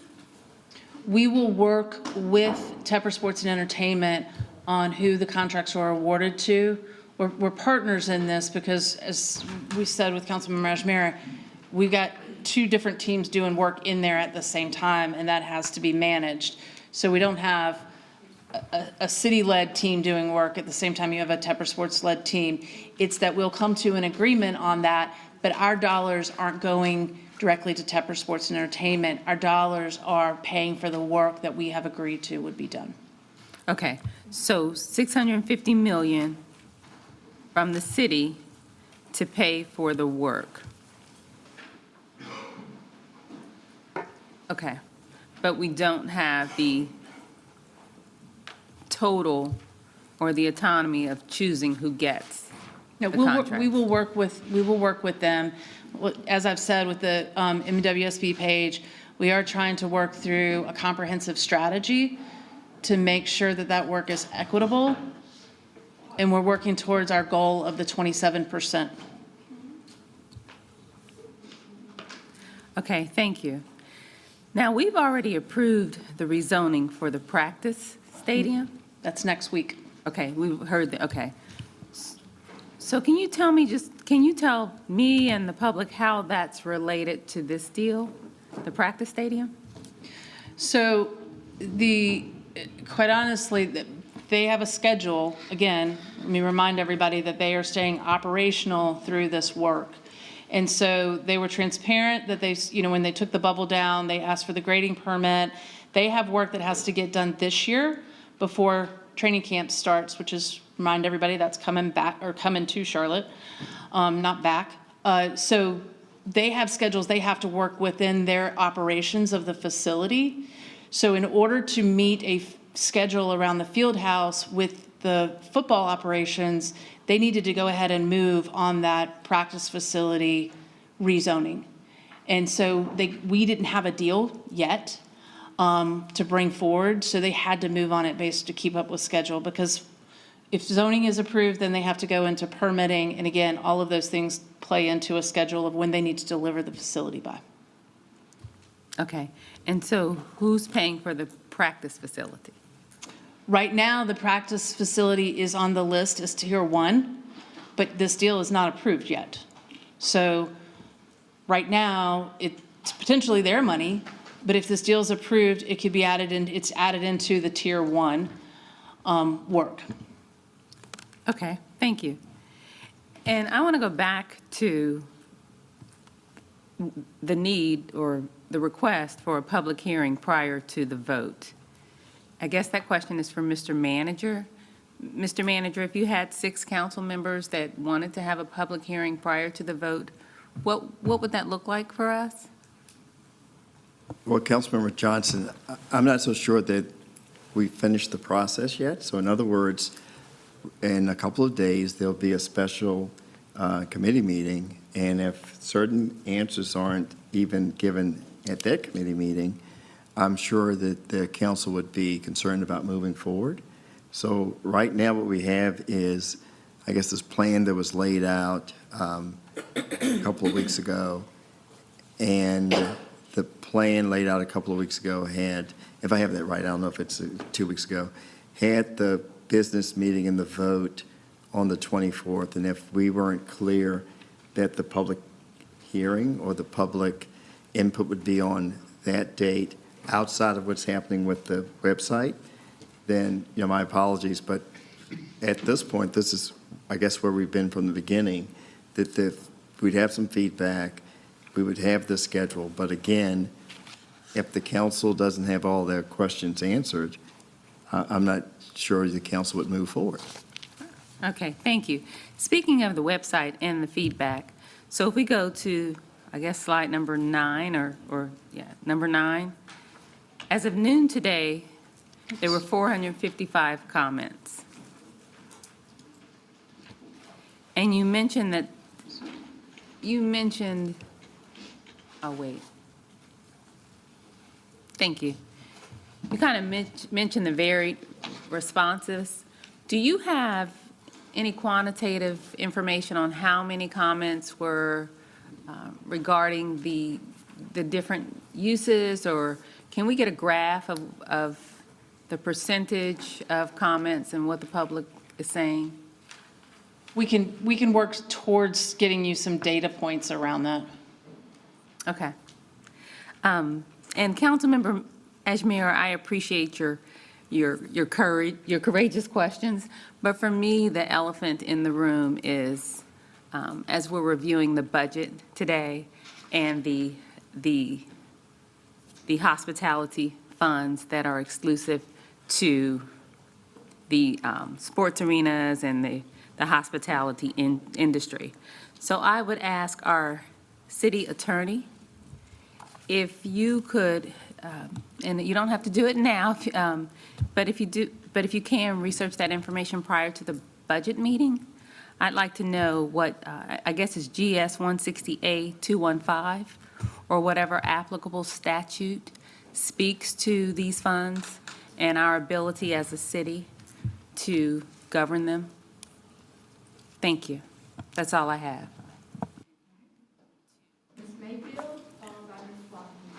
Thank you, Madam Mayor. Thank you both for the presentation. Y'all answered quite a few of the questions. I want to get some clarification, still looking at this timeline. So if we do not move forward on June 24th, that's going to be about 10 weeks between that meeting and the next meeting. The challenge I have, a couple. When you go to the website that we have promoted, it is literally a box that says, share your feedback on the Bank of America Stadium upgrades proposal. Your input is appreciated. We don't get that. We haven't received all of the comments that community has shared in this. We've seen quite a few of the comments through direct emails that have come to council. I personally, even though manager, I appreciate that there was a thought that we were all on the same page, that everything was happening on the 24th. That was not the impression I had. I know I personally have shared with numerous residents that have emailed and or called to ensure that I've encouraged them to sign up to the clerk's office to speak. I am not comfortable with us saying we're going to make this decision the same evening that we should be really focusing on getting community feedback. This is a major financial commitment, whether it's coming for hospitality or not. It is still, we have a lot of in-stay. Not all of the traffic that comes to the stadium comes from outside of the city limits. I don't think we will be doing service to our residents with all the other conversations we're having. As I mentioned, I did double check with our city attorney. Even though we have not done it before, there is nothing precluding us after this Wednesday's meeting or this week to promote that we're going to have a special public forum on the 17th, since that's our zoning meeting, to have time for community so that we can start capturing, to ensure that we have enough time to hear community voice when we're looking at making this type of commitment. Because again, although we're not talking about property tax, we're still talking about the tax that is generated that makes up the hospitality and tourism funds, which is still our taxes. Whenever we go out to eat, if you live in the MSD, if I go to the hotel, if I go to the restaurant, if I go to any of the events, I think we would miss a real opportunity of hearing the community. I think we are missing an opportunity with us not receiving access to the actual comments versus a summary of the comments. And I think we put ourselves in a position where we are going to have a lot more scrutiny through media that are here regarding transparency and accessibility. So I agree with my colleague. I was going to ask the same question, but I just wanted to clarify that I verified we can call a additional or a special. It is not to override the 24th public forum. That needs to happen. But if there's a idea of a timeline crunch, because that 10 weeks could cause some particular challenges, I think if it's appropriate, if we need to have 6 votes, I think we really need to have a conversation about having a special public discussion specifically on this item, only on this item, to give our community a chance to share their thoughts. We very well may be surprised that a lot of people come down and say, yeah, do it. Matter of fact, give more. We're not going to do that part yet. We want to give the opportunity for the community so they don't feel like this is a conversation where we really don't want your input. And can I just say something really quickly, Yes, Councilmember ma'am. Mayfield? Because we wanted to just summarize tonight where we were. We're happy to send you all the comments. In full transparency, we'll send it to everybody so that everybody can see what comments are coming in, and we can do that. I'm looking at Jason tomorrow. Okay. And the reason, just for full transparency, the reason I'm asking for us to make this consideration is because that is a very small snapshot of those who are impacted. Because, of course, the Panthers are a regional draw, and it's a regional asset. I wish the region would cough up some money, but that's a different conversation. But for our people, that snapshot isn't one of our districts that participated. So I want to make sure, again, when I go and pull it up, it is literally just a box to say, share your feedback. So it breaks down, can the city afford to pay? We tell you all of that, but real intentionality with making sure the community is engaged. And if we're looking at a timeline like we are, where that 10 weeks could be a challenge, our next opportunity is our zoning meeting. That's going to be on the 17th, and there is no language that precludes us from adding an additional public forum specifically for this item. Thank you, Madam Mayor. I just wanted to double back on this partnership idea. And I know that you and I talked about this, Tracy, but I just want to put it in the atmosphere that when it comes to partnership, I think it's extremely important that we define what that actually means. It's one thing to just be a contributor or along for the ride when it comes to procurement, but what's particularly important to me is what are our enforcement arms? So when we talk about this is what our targets are, particularly for public dollars, there has to be something that enables us to hold our partners accountable for the spending goals. And if that is not something that is included, then I would be very curious as to how we could define a partnership if both parties don't have some level of decision-making space, whether that be through actual procurement selections or through some kind of enforcement arm to ensure our targets are met. All right. I think that has everyone had the opportunity to express their thoughts and ideas? Anyone else? We'll now go to our second topic I'm sorry, Ms. Brown, I am sorry. Okay. It's okay. I just thank you, Madam Mayor, for allowing, after I saw the presentation and hear my colleagues, I think it is completely fair for us to be able to make it available for the public, even with the comments coming to us. Are you hearing me, Mayor? Madam Mayor? Yes, I'm sorry. I was just saying that I think it'd be completely fair for a public hearing for our constituents and people in the community to be able to come out, express their concerns over what we're gonna do with the $650 million and have their input heard. I think it's a fair assessment. I think that would be something that we need to make happen. Wednesday's my birthday, so I will not be here. I'm supposed to be on vacation, but I'm here because this is very important tonight. But I really do need to share my concern with the colleagues on this one. I think it's a lot of money, and I think the public definitely need to come down and be able to say what and some people don't do the internet, they don't go on the website. It may not be visible to them. So if we could just put that out in the atmosphere and let folks know that on the 17th, if it's possible, or however we need to vote it, to make it come to council to be something that we can do. And I know that our colleague, Mr. Graham, he said that they spent a lot of time on it and it's been in the making for a while. That's fine, and I know that research and that back end of the research is very important. But for us here today, I think that we need to make sure that the public can be a part of hearing them, and even with the comments coming in, even with every last comment coming in to us, I think that we got to try to make that happen. Thank you, that's all I have. Thank you. All right. I wanted to just follow up. We've got another item that was it was a policy referral for youth crime, and Sean was going to address that. So I'm going to ask him to get us through that. Yeah, then we'll do that at the meeting. We have the rest of the annex for the other items on the agenda. Well, Want to do it as the manager's report? So, Mayor, members of council, we don't have a public forum tonight, so there's no one who signed up to speak. So if you would like to just continue now, we can continue now. Okay.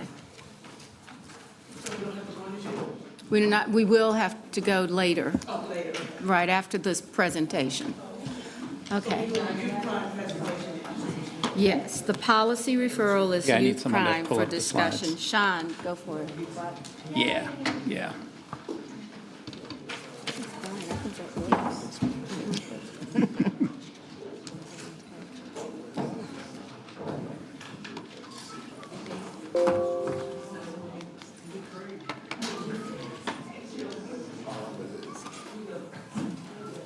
You're in charge. All right, Mr. Heath, let's get started. Okay, thank you. Good evening. Sean Heath from the City Manager's Office. We can jump right in. This is the first of what we expect to be 2 discussions with City Council related to the February 1st policy referral from Mayor Lyles related to juvenile crime, or what we refer to as youth crime in the presentation. Tonight's focus is on one recommendation that received strong support from committee at a special meeting on May 23rd, related to a $2.5 million proposed investment in the Katie Blessing Center. So that's really the emphasis of tonight's discussion, but I'll also provide a little bit of context around the referral itself, just so we're grounded in where this work has been over the last few months. Let's just jump right in. Okay, so if you think back to January at the annual strategy retreat, Chief Jennings was there, and there was a discussion around crime-related trends. And pulling back that onion a bit, there was a specific conversation around some concerning trends related to juvenile crime. In particular, that's really what gave birth to this particular policy referral. You can see at the top here, the key policy question that was put forward in the referral is what strategies could be advanced to support meaningful reductions in juvenile crime rates over a 3 to 5 year period. As staff has communicated directly to the committee, we understand there's an expectation to move as quickly as possible on this work, to be very intentional, but to move quickly with the sense of urgency. But with that in mind, there was also a recognition that really moving the needle in a meaningful way on something like juvenile crime may take a few years to really get the needle moving. Moving from left to right here in terms of some specific items that we validated with the committee, in terms of the focus of the referral, when we refer to juveniles or youth. That's really an emphasis on age 17 and below, which is consistent with how CMPD and the North Carolina Division of Juvenile Justice refer to the youth space. We have a very broad lens as it relates to this work. You know, obviously there have been a lot of headlines over the last couple of years related to auto theft associated with youth, but we're looking at property crime and violent crime and kind of through a very broad lens. When you think about different intervention points that are applicable in this space, there can be prevention-related measures focused on at-risk youth, diversion-related programming for first-time offenders, and then with repeat or chronic offenders, some more intensive programming is necessary in those cases.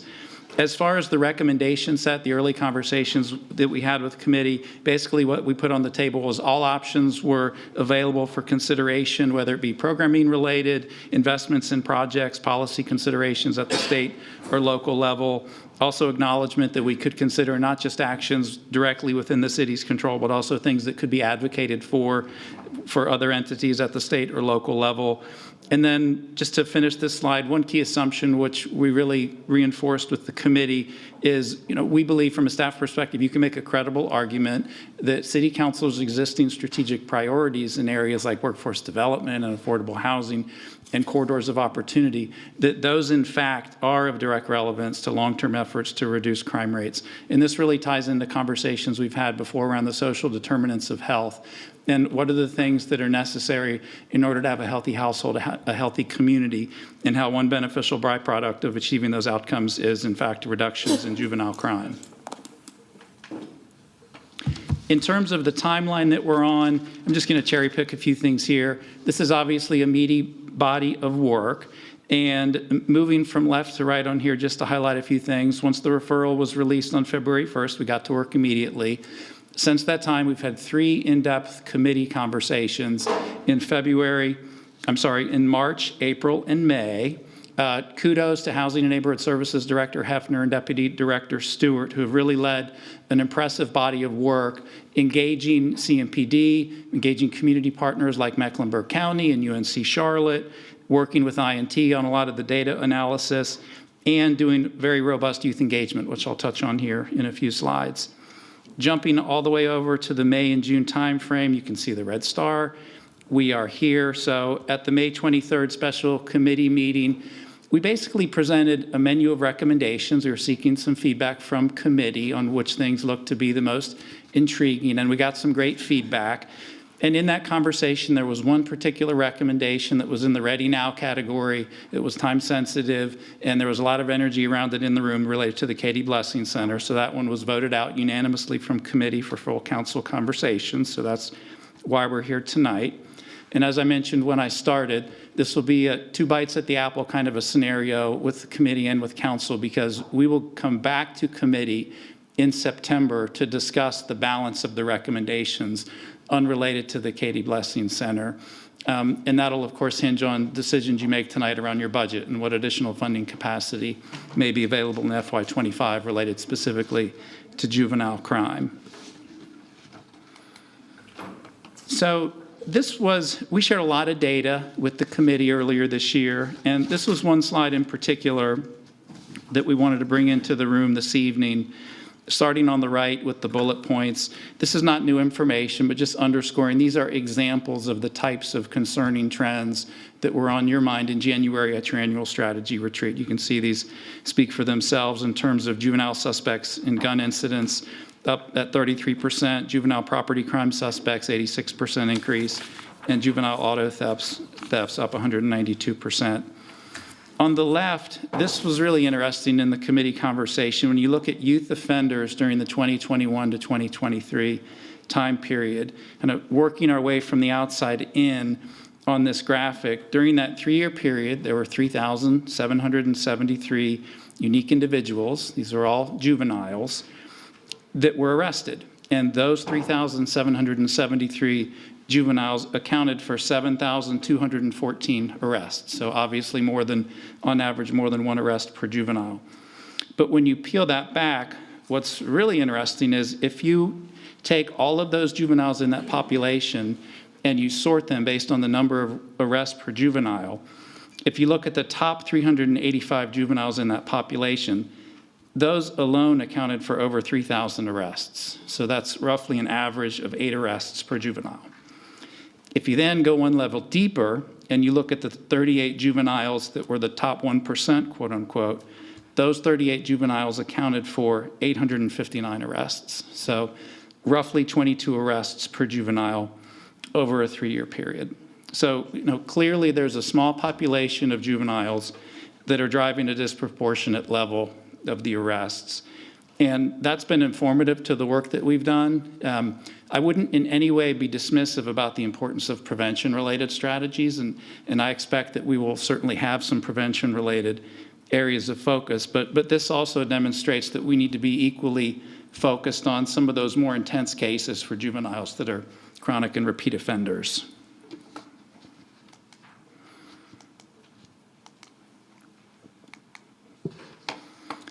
We have certainly made a good faith effort to engage a diverse set of stakeholders over the last few months. Just to give you a sense for the types of organizations that we've been in contact with, a number of entities under the Mecklenburg County umbrella, including the Office of Violence Prevention, the Sheriff's Office, Criminal Justice Services, the court system, CMS. We've been working side by side with CMPD from the start of this referral. We've engaged the state of North Carolina, the Division of Juvenile Justice, both their Raleigh leadership team, as well as some field office personnel based here in Charlotte, nonprofit organizations, including Action NC. I saw Robert here earlier tonight. And then the youth themselves have been a piece of our stakeholder engagement. Just to give you a sense for the type of feedback that we've received, I'll go through these quickly. We're not starting from scratch as a community in this area. There is work being done. There are nonprofit organizations. We have partners in the community public sector as well that are doing important work in this area. So our desire is to look for those opportunities where we can do things that are complementary, do things that are incremental. And with the example of the Katie Blessing Center this evening, something where there's a void in the community, where we can be a catalyst to help fill that void. Number 2, in terms of Raise the Age, which was put in place in late calendar year 2019, without exception, feedback we were hearing was that Raise the Age was smart policy, but also a recognition of the need for more resources to fully realize the policy vision there. Number 3, emphasis on community-level evidence-based violence prevention strategies. This is an example where Robert Dawkins from Action NC has put a couple interesting things on our radar associated with youth-led social norm campaigns, the sort of thing that the CDC has been actively involved in communities like Louisville and elsewhere across the country. Number 4 and 5 here go together to a degree. On 4, with more and better disposition options, you can think when a juvenile encounters the juvenile justice system, there are multiple points along the pathway where it's beneficial to have options for them other than detention, right? One can be on the very upfront intake process, and then on the back end for those that end up going through the full-blown adjudicatory hearing and disposition hearing, what are the options for them beyond juvenile detention? So Charlotte Mecklenburg, not unlike communities across the country, we need more options, and Katie Blessing Center, which we'll talk about here in a moment, is a perfect example there. Closure of the Mecklenburg County Juvenile Detention Center in 2022 created a void. That was a consistent recurring theme. We don't have a specific recommendation related to that item at this time. We've talked about it extensively with committee. I'll leave it at that for now. And then example insights from youth engagement. Director Hefner and Deputy Director Stewart really led this work, and it was very important. The committee was really clear with us. They wanted to make sure the voice of youth was incorporated into this work. So in collaboration with over a dozen local youth organizations, we were able to conduct a survey that had participation of over 250 youth, which was great. And then there were also some listening sessions conducted in corridors of opportunity. And you can see the sorts of things that we were hearing from the youth, including the last item here, which is mental health support is needed for youth and adults that care for them.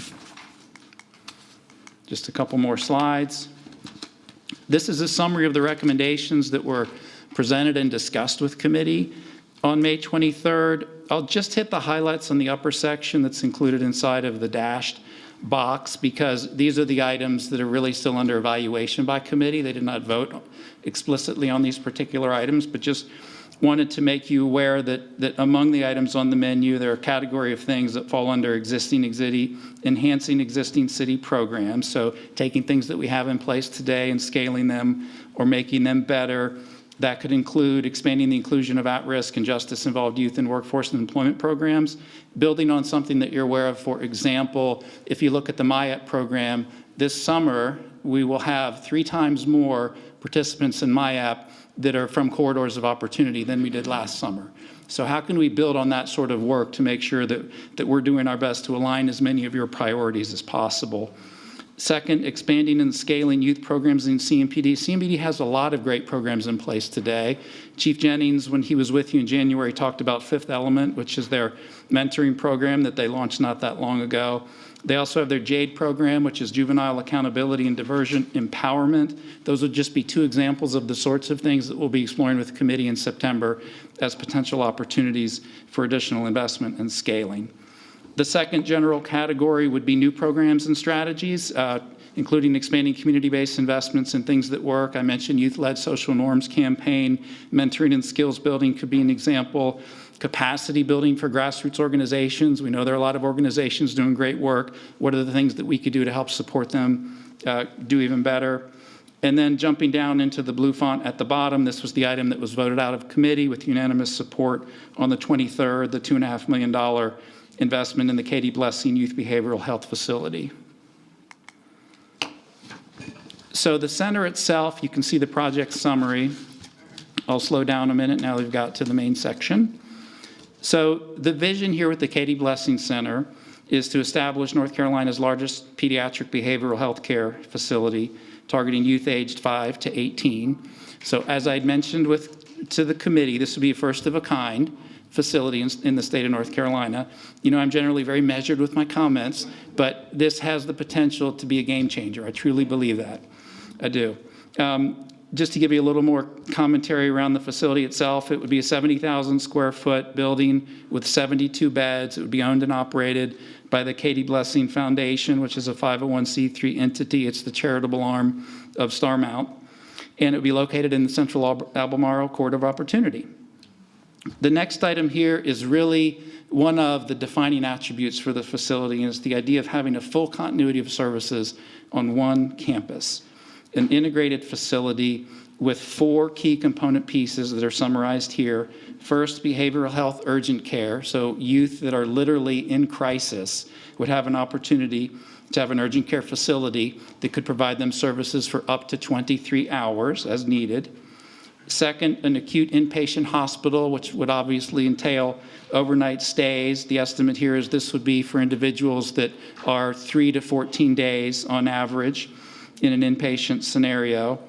The next item is a residential treatment facility where we're moving more into long-term stay needs, which would likely be greater than 30 days. And then, and then finally outpatient care. So you think about the size of this facility and the integration of these component pieces on one campus are truly defining features. To get specific into the investment that was considered, we were asked to consider a $2.5 million investment. That's what was supported at the committee level. To put that into context, the total estimated project cost is $62.5 million for the project. They have firm fundraising commitments of $41.5 million to date. That makes no assumptions regarding what council will ultimately decide to do. And it's worth looking inside of that $41.5 million. So of that amount, $20 million is from the Katie Blessing Foundation. So they would be the single largest investor in the facility. They would have significant skin in the game. $17.5 million from the state of North Carolina. This was an action taken by the General Assembly in their budget last year. Noteworthy to see the state stepping in with bipartisan support focused on behavioral health for youth in the state. And then third, great news to report, when we discussed this topic at the May 23rd special meeting, there was some conversation around the momentum that would be necessary at the local level to demonstrate support in order to help get the overall fundraising goal in place. And I'm happy to share with you tonight that since May 23rd, there have been 2 very positive developments. One, Mecklenburg County in their FY25 budget has built in $2 million in support of the Katie Blessing Center. And 2, Alliance Health has reached a decision and has indicated we're free to share that they are also investing $2 million in the center. So both of those outcomes are included in the $41.5 million. So there is progress that's being made. Real momentum is happening. Almost. at the end here. Just to underscore the why and really how this connects back to the initial intent of the referral, I would just keep it as simply stated as possible. And I believe there's a direct connection between youth mental health and juvenile crime. The national data that we have, the state data that we have, the youth engagement, anecdotal feedback, all of those things are pointing in the same direction. And that is that enhancing access to high-quality youth behavioral health services can have a beneficial impact on community health and safety. You can see some of the statistics here in the first bullet point. This was pulled from the U.S. Department of Health and Human Services and the CDC. Nearly 1 in 5 children in the U.S. have a mental health, emotional, or behavioral disorder in any given year. And of those, only 20% are receiving care from a specialized mental health care provider. Second, this is pulled from the North Carolina Department of Public Safety's most recent annual report. Juveniles committed to North Carolina's juvenile justice system in 2022 presented with multiple and complex behavioral health needs. And then finally, a Division of Juvenile Justice survey that was done in late 2022 of a representative sample of youth in detention centers showed that 99% of those youth carried at least one mental health diagnosis, 48% had co-occurring mental health and substance use diagnoses, et cetera, et cetera. So the need is real. And then the last slide here is just a summary of some key points that were on our mind as we were asking the most fundamental of questions, which is, do we believe that the Katie Blessing Center would have the capabilities and the willingness to serve local youth in need of these types of services? And the answer we came to in each one of these was yes. So serving youth aged from 5 to 18, which overlaps quite nicely with the policy referral focus, accepting both private insurance and Medicaid. Access is of critical importance to a facility like this, and that would be present here. Treating a wide range of behavioral health disorders, collaboration with the North Carolina Division of Juvenile Justice. I participated in a meeting with the Katie Blessing Center Foundation team and the Division of Juvenile Justice, just to ensure that there was alignment around the potential for the facility and the opportunity to really meet the needs of the local community as it related specifically to juveniles encountering the juvenile justice system. And my sense coming out of that meeting that there was a great degree of alignment. And then last and importantly, this of course would be considered a state facility, but just given the location and the proximity and the demand for these types of services in Charlotte-Mecklenburg, clearly a majority, if not a vast majority of the patients would be from the local community. In terms of next steps, so tonight's discussion and feedback with full council, I'm certain committee members will share perspective of their own. And then pending tonight's discussion, this could be set for a vote at the end of this month. And then, as I'd mentioned before, there will be an opportunity for the committee to have one more in-depth conversation at a minimum in September on this topic, and then ultimately bring back a second wave of potential funding recommendations to council at a later date. Thank you. All right. This is an exceptional opportunity for us. I think if we all know that there's Steve Smith opened a center like this for adults, but it did not go up. I think it went up to the age of 16, and that program operates. And then we have Hopeway, which is primarily a private center that does a lot of this work, and it's necessary for us to take a look at this and think about it in the context of, one, thank goodness for Medicare and Medicaid being passed in the state, because I don't think this is possible without the kind of support that's necessary for people to get well. And the only other thing that I would say is that in this discussion, I would hope that, I went to a program on health care, I think it was with one of our representatives, and the 2 facilities that are already open, they have a seminar or meetings together. So Hopeway and Steve Smith were meeting together, and their psychiatrists and a lot of their medical folks. I think it might be a great way to say, how do we do this really well? And how do we connect all of these facilities together in a way that we see everyone having the ability to have care? Because I expect some places, times people go and they're not quite sure where, and it takes longer. So I think some conversation, Sean, with Hopeway and the Steve Smith Center would be good for us to make sure that we're working together in a way that gets most of this. And I have great regret over the closing of the youth center that we had, because I felt like we had more people going in there to help and assist than we close it down. And I understand why. It's these tough choices.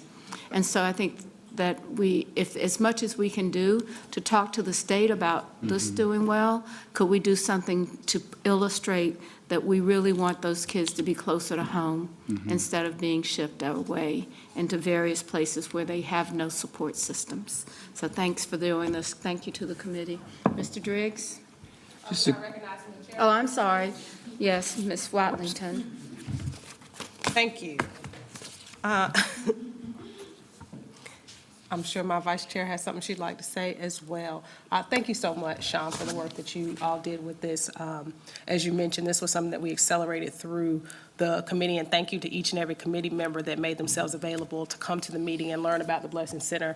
And we are very excited about this for all the reasons that were mentioned, because we know that we want to get serious about juvenile crime prevention, and we see, and Sean, you did a great job laying out all of the connections as to why that's important. As Ms. Brown just said, would love to see the county come to the table in an even bigger way to help support, because we understand that this is going to take all of us. So look forward to moving on this, and look forward to continuing the conversation around the other recommendations that we've got here in this presentation. So great work to the committee, to Rebecca and Dr. Stewart. We appreciate you, and I'm excited about this one.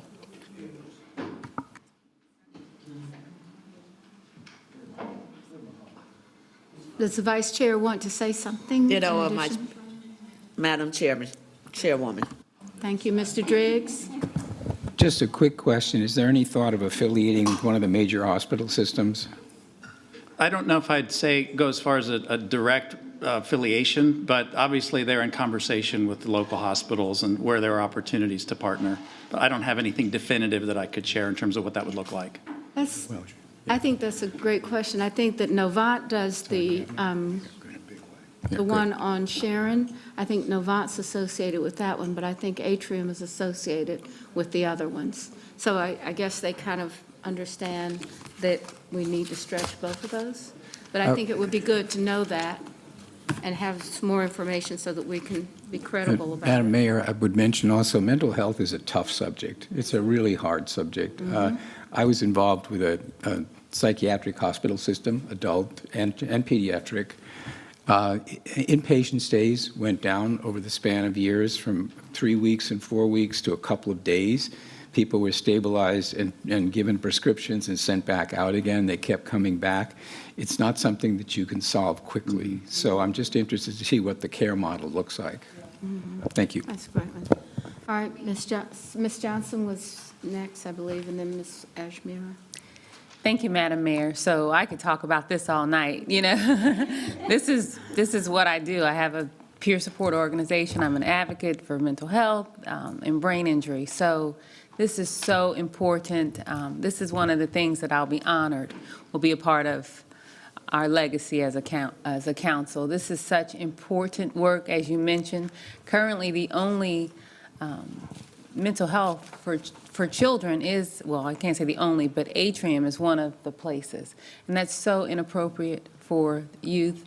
So to have a place specifically for them, this is life-changing. As Frederick Douglass said, it's easier to, repair, to build strong children than to repair broken men. So I'm really excited about this. One of the reasons I'm excited is when we got this referral, the discussion was to open up the detention center. And we heard from a UNCC professor, and we saw the statistic that 99% of the youth had some history of mental health. And so to ignore that and proceed forward to criminal justice would have been so just out of touch, and I think injustice. So I'm excited to support this, and I look forward to the next steps.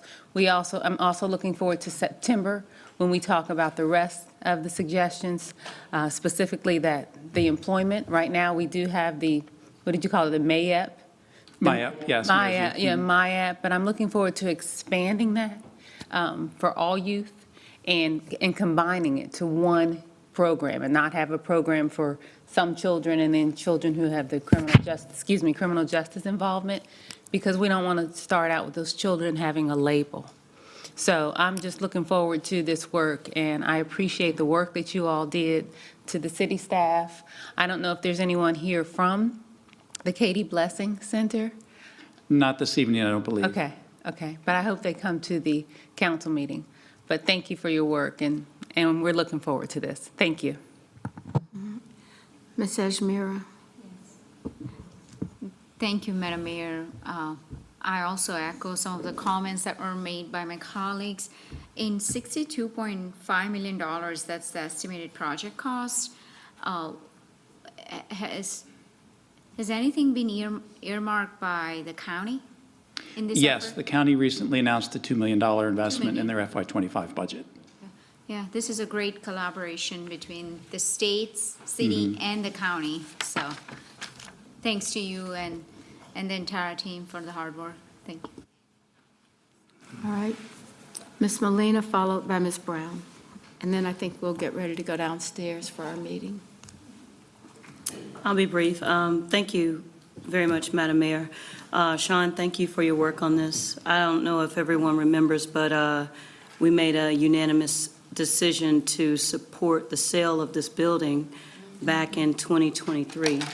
And I joined Mr. Estramonte at the ribbon cutting. And they were so excited about the potential in it, and to see how far they've come with this, just different support, very diverse support. It's encouraging. I was briefed on what, this particular facility will mean, not only to the Charlotte area, but to our state, because there's nothing like it that compares in our state. So I'm really excited about this. And for full disclosure, for anyone who's watching, this is actually right across the street from the Eastland Yards property, the facility. But if you see the renderings, it doesn't, a lot of people, we had some conversation around the connotation of a mental health facility. And when people hear and see that, they tend to get afraid or, of what might actually be happening there. But the renderings are beautiful. The facility potentially is going to be a very beautiful, very aesthetically pleasing facility.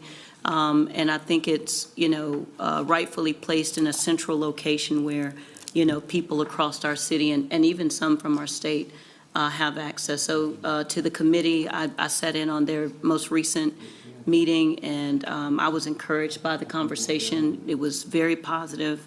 Everyone was 100% in support, so I gave kind of this, honorary piece of support that I was allowed to say in the meeting. So thank you guys for your support of this, and I'm looking forward to supporting it as well. That's all I have, Madam Mayor. All right.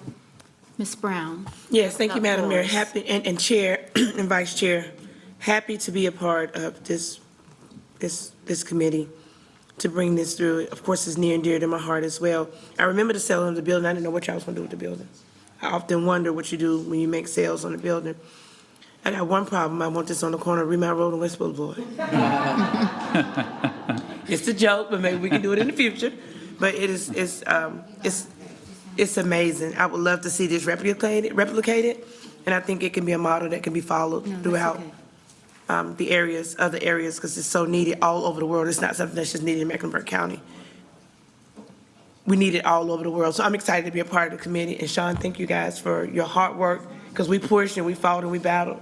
Thank you guys for all of the work that you did. And it's just amazing to see when the staff go together, listen to the committee, go back and bring things, and it works in full circle. So it's exciting. I'm very excited to see this. Again, West Boulevard and Remount Road. All right. Have a good day. Thank you, ma'am.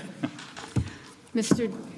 Jones, anything else? Let's go downstairs. We've got a bunch of annexation requests that we ought to be able to make, and then have some opportunity for further discussion.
feel like that most of you probably work here or have some special interest in what we're doing, or I'm not quite sure why anybody else would be sitting in this room tonight, considering that we have been in meetings discussing policy initiatives for the last hour and a half, 2 hours perhaps. So we're going to call this meeting of the Charlotte City Council Business Meeting to order, and we're going to begin with introductions, starting with our city clerk. Billy Tons, Deputy City Clerk. Dimple Ashmera, at large. Good evening, Marjorie Molina, District 5. Good evening, Renee Johnson, District 4. Good evening, everyone. James Mitchell at large. Marcus Jones, City Manager. Vi Lyles, Mayor. Happy Pride Month, Dante Anderson, Mayor Pro Tem, District 1. Malcolm Graham, District 2. Ed Driggs, District 7. Tark McCarty, D6. Luana Mayfield, Councilmember at Large. Good evening, Victoria Watlington, at large. Patrick Baker, City Attorney. So thank you all. We begin our meeting with an expression of inspiration to help us be better prepared to respond to how we can make this city even better. Tonight, I'm going to recognize Councilmember Bakari to give our words of. I knew about this one, Mayor. I'm so glad you did. I would ask for everyone to bow your heads, and if you'd like, hold the person next to your hand. Oh, Lord. Who doesn't want to do that? All right. Dear Lord, please watch over this council tonight as we embark on one of the most important discussions of the entire year. Please understand that over the last 6 weeks, we have been in a whirlwind doing our best to manage through the budget, Panthers, Hornets, transportation, closing out Eastland, youth mental health, and the greatest tragedy in the history of Charlotte, April 29th. Any of those 7 items would be a challenge in itself, but all at the same time has been a lot for everyone to bear. Lord, thank you for blessing my colleagues with resolve and strength these last 6 weeks. I have seen some amazing things accomplished by so many of them during this time. Please help us have a passionate debate tonight and come to the best conclusion for our great Queen City. Please look over the so many staffers that have been absolute rock stars navigating this storm. Please bless the officers that protect us each day, and some days they come to you rather than to their homes, giving the ultimate sacrifice. In Jesus' name I pray, amen. Amen. All right. I'm proud of you. If we'll now stand if you choose to stand for the Pledge of Allegiance. I pledge allegiance To the flag of the United States of America and to the republic for which it stands, one nation, under God, indivisible, with liberty and justice for all. All right, thank you all. We're now going to have a proclamation, and sure. All right. I'm going to ask Mayor Pro Tem to read a proclamation. We do this to celebrate opportunities as well as actions that are taken in our city. And so with that, let's start with this one. All right, thank you, Madam Mayor. Whereas pollinators, such as thousands of species of bees, are essential partners in producing much of our food supply, and whereas they provide significant of life in creating recreational and economic development opportunities, and whereas the City of Charlotte manages green spaces, public landscaping, and other public lands that may include greenways, parks, and wildlife habitats, and provide recommendations to developers and residents regarding landscaping to promote wise conservation stewardship, including the protection of pollinators and maintenance of their habitats. And whereas the City of Charlotte, as an affiliate of Bee City USA, is a signatory of National Wildlife Federation's Mayor's Monarch Pledge, now, therefore, she, by Alexander Lyles, Mayor of Charlotte, does hereby proclaim the week of June 17th through 23rd, 2024 as Pollinator Week in the city of Charlotte and urge all residents to recognize this observance and to participate in the community activities that support and celebrate pollinator conservation. Thank you very much. This was submitted to us by the many people that work in both the city and the county organizations to make sure that we have the kind of growth in what we're doing in terms of trees and all of the opportunities for nature. And so thank you very much. I don't think there's anyone here. I think they probably, oh, there you are. Thank you. I didn't see that. Come down and I'm going to walk around and.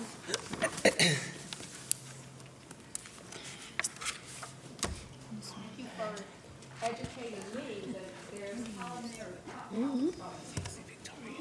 I have the same.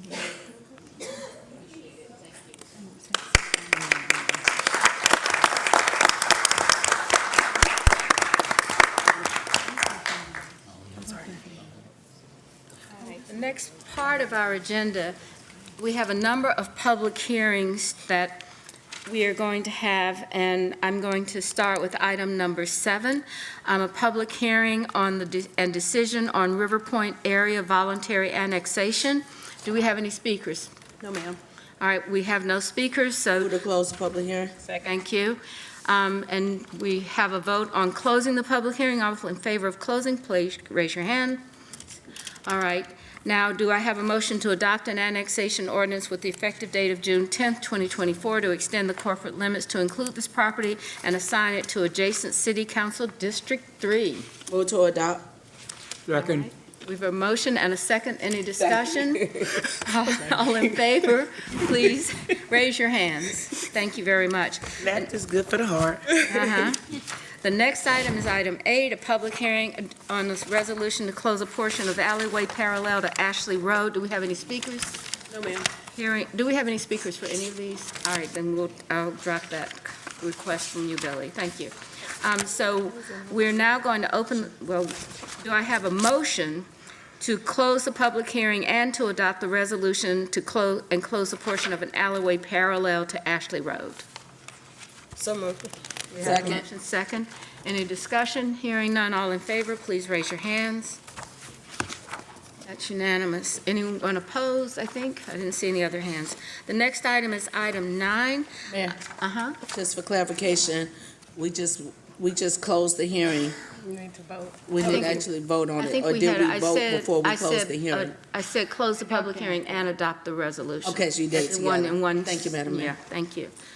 All right, the next one is item 9. It's public hearing on a resolution to close a portion of open right-of-way off Coker Avenue.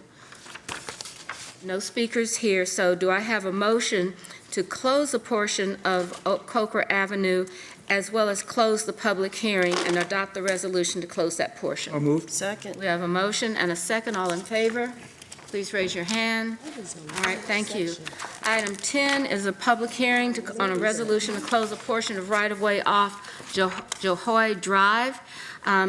Hearing that we have no speakers, do I have a motion to close the public hearing and adopt a resolution to close a portion of the right-of-way of Johoy Drive? So moved. Second. We have a motion and a second.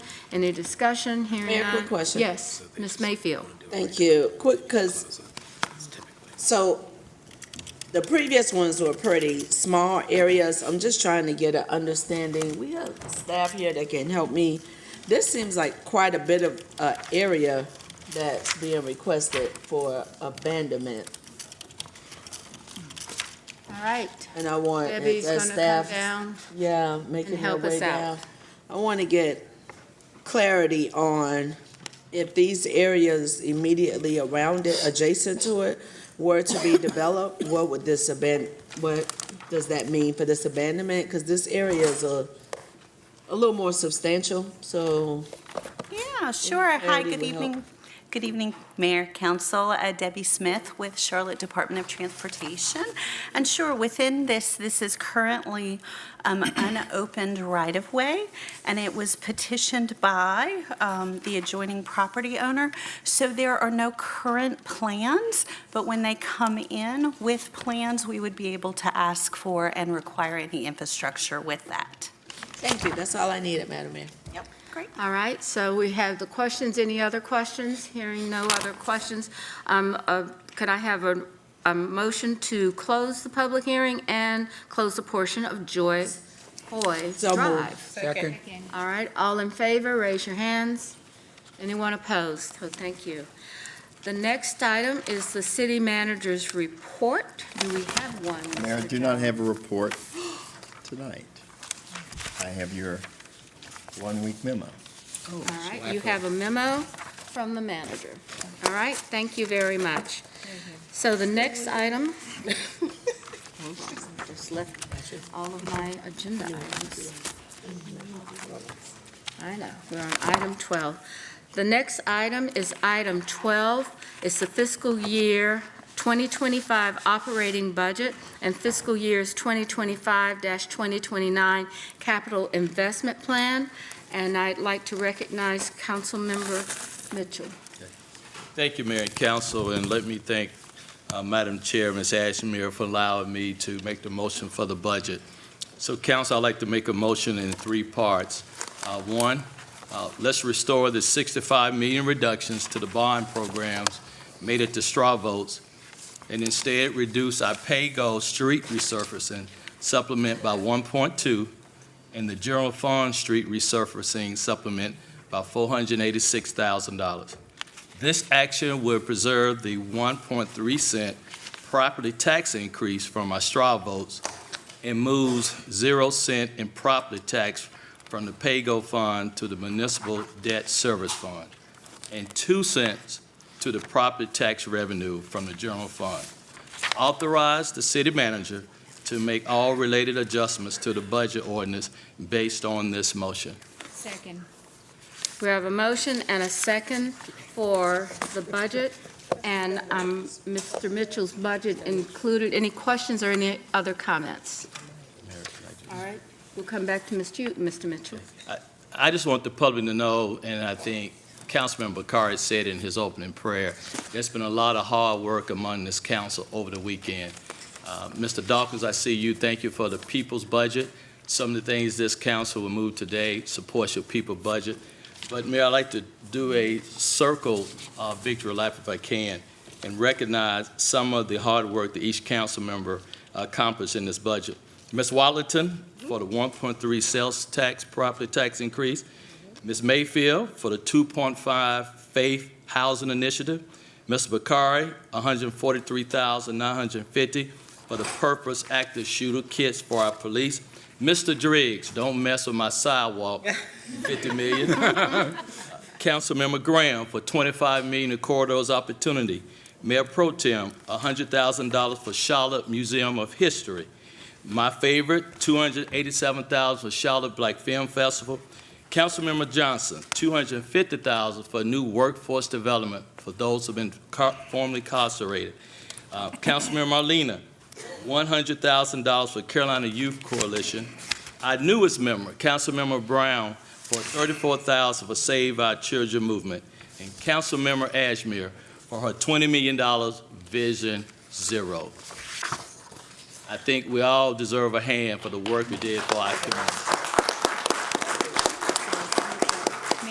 So collectively, $11 million for our arts, $55 million for our strategic investment, $5 million invested for the Center City Transportation, $1 million for our teacher village, $4.5 million reducing juvenile crime, and thank God for our city manager, who now the minimum pay for all our city employees are $23 per hour. Thank you, Madam Mayor, and thank you, council, everybody, for all great hard work for our city. All right, any other comments? Ms. Watlington and Ms. Ashmere follow. I'll yield to the budget chair. Okay. Well, great job, committee member Mitchell, and the great job to the entire council. I would be remiss if I did not recognize the hard work by the staff. If you all can stand budget staff, I mean, this has been hard. Many of them have hold their vacations. Us? Of course, yeah.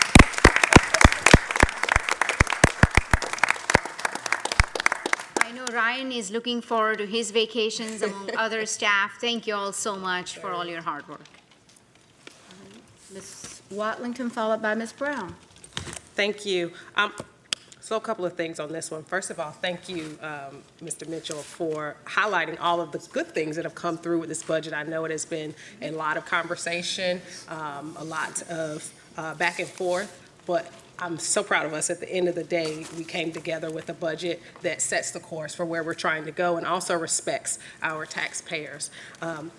This, I hope, is the beginning of the next generation of how we choose to fund our community. We know that we've already reached into our future, and this is step one. I look forward to the continued work about how we restructure our revenues for this city, and to that end, I look forward to a referral to the Budget Committee in order to begin that process, as well as work going to the ED Committee as it relates to how best to fund our arts. Thank you for all of the community partners. I see several that are sitting in the audience today that will that have and will continue to help us make these decisions. And so we appreciate you. We know that we don't do this in a bubble, and so we thank you for the advocacy that you provide here locally and also at the state level.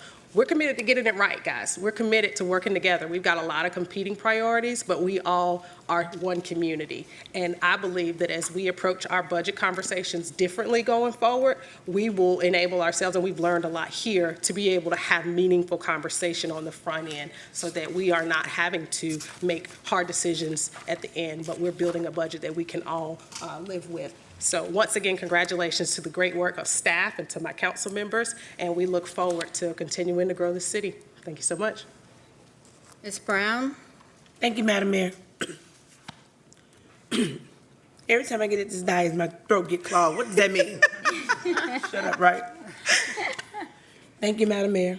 Thank you to our city manager, Mr. Mitchell, great job.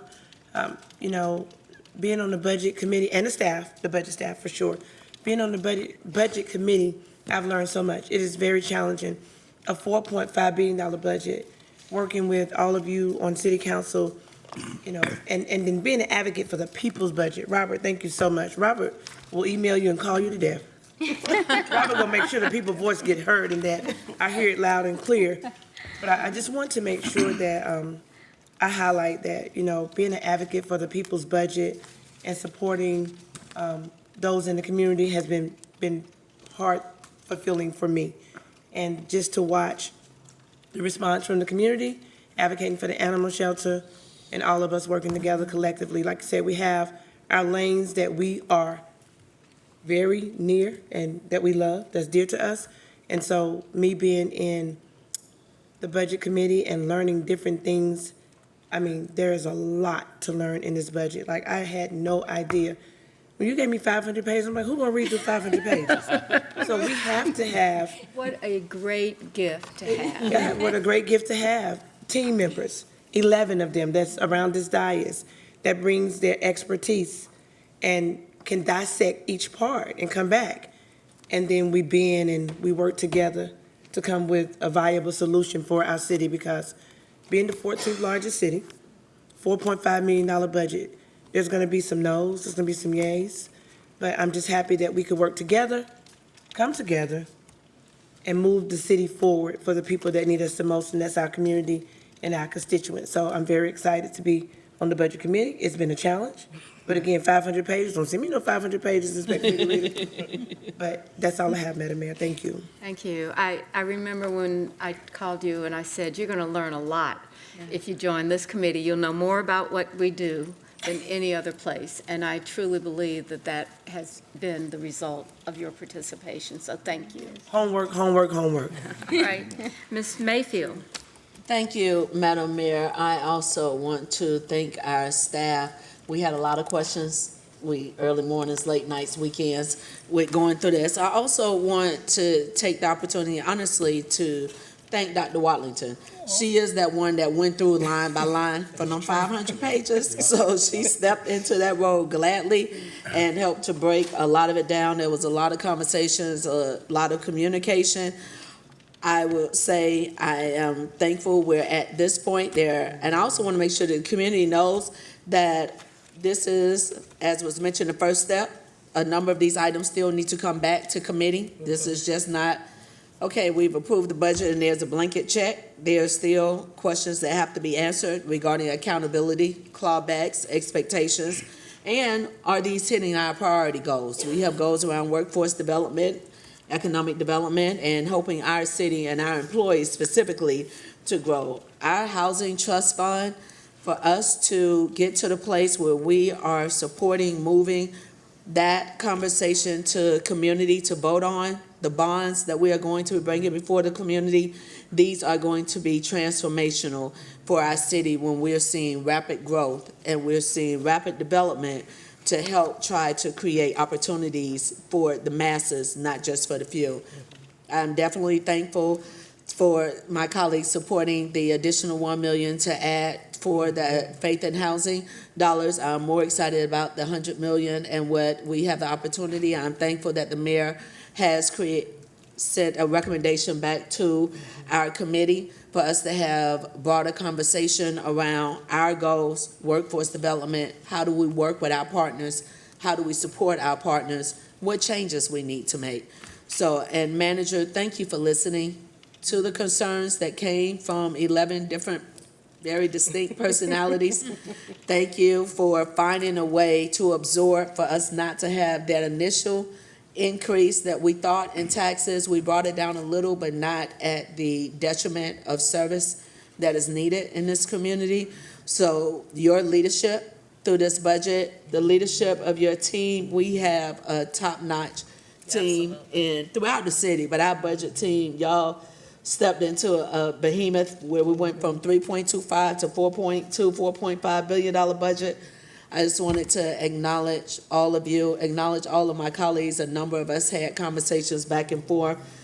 We argued, we debated, but we are here today to do something that I think is going to be transformational for our city. So thank you, Madam Mayor. All right. Mr. Driggs. Thank you, Madam Mayor.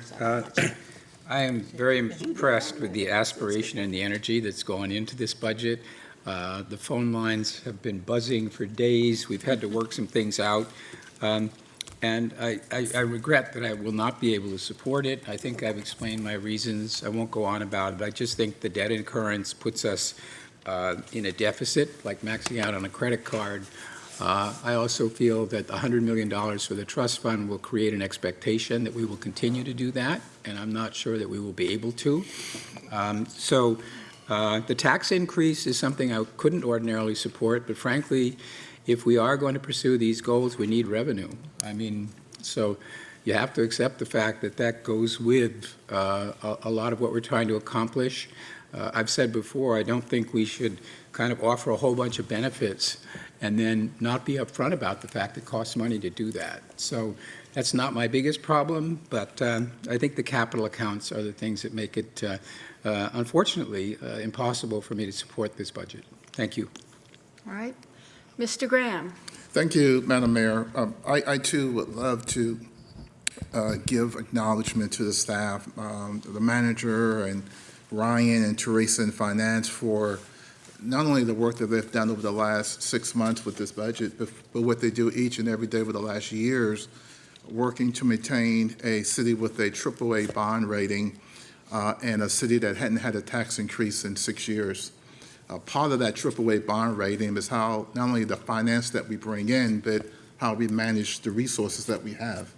And certainly Marcus and Ryan and Teresa has done a great job over the last several years in doing that. And I also want to thank the department heads, because we kind of forecast a year ago that we would need additional resources to keep up with the city's growth and development. And every department head over the last year and a half, since the city manager really kind of put us on notice that additional revenue was needed, really did a deep dive into the budgets, looking for cost savings and efficiencies to impact savings. And so this was just not an overnight occurring. occurrence. Staff, in collaboration with the Budget Office, through our workshops, starting with our annual strategy retreat in January, where Council announced its priorities and worked in cold Winston-Salem in that cold room we stayed in. We were doing the work of the people, and it just didn't start over a weekend prior to the straw vote. The work started several months ago in terms of articulating priorities, talking to the manager listening to the council in terms of what's important for us, like infrastructure and roads and workforce development and housing and corridors and sidewalks, and listening to us and presenting us a budget that was reflective of our priorities and reflective of the voices he heard in the room. I'm excited to talk about $100 million for affordable housing, a bit more excited about the opportunity we have to program those dollars for how we can be innovative and doing things out of the box, like the faith-based housing, like tiny homes, like container homes. I think we really need to strap what we've done already from the Housing Trust Fund and really think anew about what we can do differently to achieve different results. So I'm really happy about that, and hopefully the council, as we prepare for the 2024 bond referendum, will be in a position where you can share with the community why they should vote yes for increasing the bonds, and more importantly, how we expect to utilize those dollars. The dollars in the budget for the new strategic areas, right? This is a new project that we talked about because the manager heard about our needs relating to infrastructure and tried to create a document that we all embraced months ago in reference to how do we begin to prioritize and identify areas that are strategic importance for us to move forward with, as well as the corridors of opportunities where, again, thank you, Councilmember Mitchell, where we have already established playbooks in all of our corridors, I-85 and Sugar Creek, Beatty'sford Road, North Tryon and Graham Street, et cetera, Wilkerson and Freedom, Central and Albemarle, right? All working to create a diagram, a blueprint for investment. So I'm really happy to support those initiatives, as well as financial partners, right? That they, you know, a lot of time they get overlooked in terms of the work they do to support our community. Block Love Charlotte, who had an event yesterday, Councilmember Brown, that we both attended in terms of the work they do on the ground in the community to support our homeless population, for the struggle, and Alicia Brown, what she's doing throughout the city, specifically on Beatty'sford Road, Liz Charlotte and the work that they do, and more importantly, the $11 million that's in this budget to support the arts, right? And through the general fund, let me underscore that, to support artists and historic organizations, as well as be innovative in that space as well. I just really want to thank the public, because you contributed as well. You saved cuts that were being proposed to the sidewalk program, to the strategic investment program, for the corridors of opportunities, to eliminate funding for center city transportation program, reduce pay increases for some of our employees. But for your advocacy, your emails, your phone calls, you gave us, some members, courage to put it back in the budget so that we can fully fund these areas throughout the city of Charlotte. We can't increase taxes and then give you nothing back in return. And I don't care where you live, how rich or poor, everyone needs a sidewalk, everyone wants infrastructure improvement. We can't have a corridors of opportunity program that's not fully funded.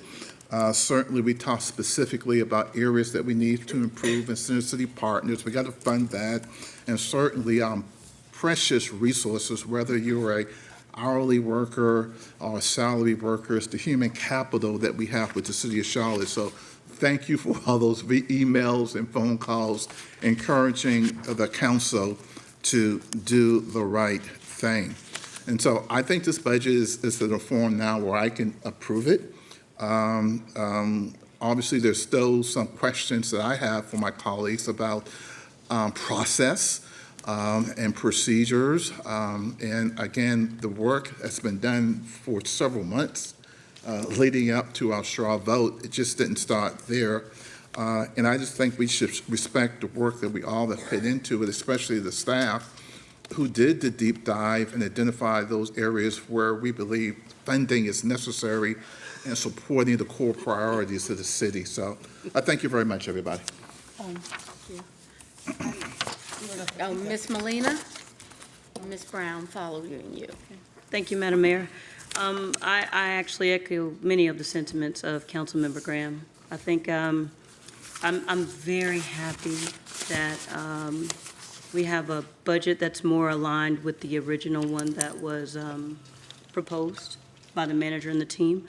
There was quite a bit missing when we had this conversation, but this is the beauty of having so many different minds at the table, so many different things, so many different ideas and represented areas, and all things that we're passionate about for different reasons. And what we bring to the table is a census, and then we have to try to meet in the middle. And so this is one of those great examples of where we are meeting in the middle, and I think it's good. And I echo, I lift up the sentiments. We've gotten the emails from so many different community members, and I appreciate you taking the time to reach out. But for your emails, we would not know how you feel. It's impossible for us to touch everyone that we represent. So that additional advocacy, I really think that it helped to bring us to a finish line that is in the best interest of more of our constituents than maybe originally purposed, and I'm very thankful for that. And I know that Councilmember Mitchell spoke to some of the proposals, but those are definitely individual proposals. I think in what is CIP, and you hear us throw that word around, it's an acronym, it's Capital Investment Plan, and so that's mainly funded by your tax dollars that we assess, like right now, the proposal for the small percentage to be able to add an additional benefit to the taxpayer. And what that means for, our community members is many things. I think in the original CIP, there were 3 projects totaling about $15 million for East Charlotte, in addition to the small, kind of straw boat proposal. But there's many things across our city, different districts, different council districts throughout our city that are completely impacted. And I don't want to minimize them to the straw boat exercise, because it goes far beyond that in the benefits that are received by way of those dollars to the public. So I'm commending my colleagues. It feels great to know that we've come to an agreement for what is best for our city and the various different districts across our city. Mr. Manager, thank you to you and all of your team, to the budget team, for all of your really, really hard work, and I look forward to supporting the current proposal of the budget as it's been stated. Thank you, Madam Mayor. Thank you.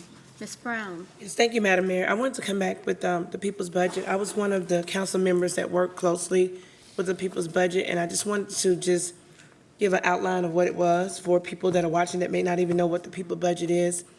Supporting organizations were like One MEC, Roof Above, UE Local, 150 Charlotte, North Carolina Public Service Workers Union, Block Love Charlotte, which I've heard mentioned up here before, Crisis Assisted Ministry, the Homeless Services Network, Heal Charlotte, QC Family Tree, Save Our Children Movement, which we did advocate for them, Charlotte Justice Conference, WZA Consultants, Little Listeners, Voice for the People, Renters Plus, Inc., Locked Out, and Action NC. And so the People's Budget is a coalition of local advocacy groups, service providers, faith leaders, community organizations, and concerned citizens working toward a People First Community Up vision for Charlotte, Mecklenburg, and Mecklenburg County. We believe in care, dignity, and justice, and seek a budget that provides for everyone while centering those who often left out or behind. We believe that advocating as a collective voice will help set the agenda for local government to better meet the needs of the community and deliver better outcomes for everyone. And the concerns were a community for everyone, resources, not criminalization, which is very near and dear to my heart for the obvious reasons, and we can do the hard things. And then the 2025 City Charlotte budget requests, great neighborhoods, and they sent in what the request was: safe neighborhoods, safe communities, well-managed governments, and the people budgets did support a 100 million housing trust fund. So I just wanted to, you can't read everything that they submitted, but they stood in truth and power with the community and bringing forth collectively the voices of those in the community so that they could be heard. And I was one of the council members that worked directly with them on a regular and continued basis. And although we get everything that we requested, there were a lot of things in the budget that I was very pleased with that we did be submissive to for that budget. So thank you so much for that. All right, and Ms. Johnson? Thank you, Madam Mayor. I'm also honored to have participated in the budget process. I do recommend for the public and for transparency's sake that you all ask for a copy of the budget that we're deciding on, because I don't think that, I don't know that anyone has received a copy of it. I know Councilmember Mitchell read it, but I would suggest for the media to ask for a copy of what we are voting on. Thank you. Joe's like, yep. I think we know. Joe's like, I'm asking. I didn't get it. All right, and now we'll go to the Mayor Pro Tem. Thank you, Madam Mayor. I am really excited that we have what's in front of us today. That is truly and really what the manager described his budget as: opportunities for advancement for all in this budget.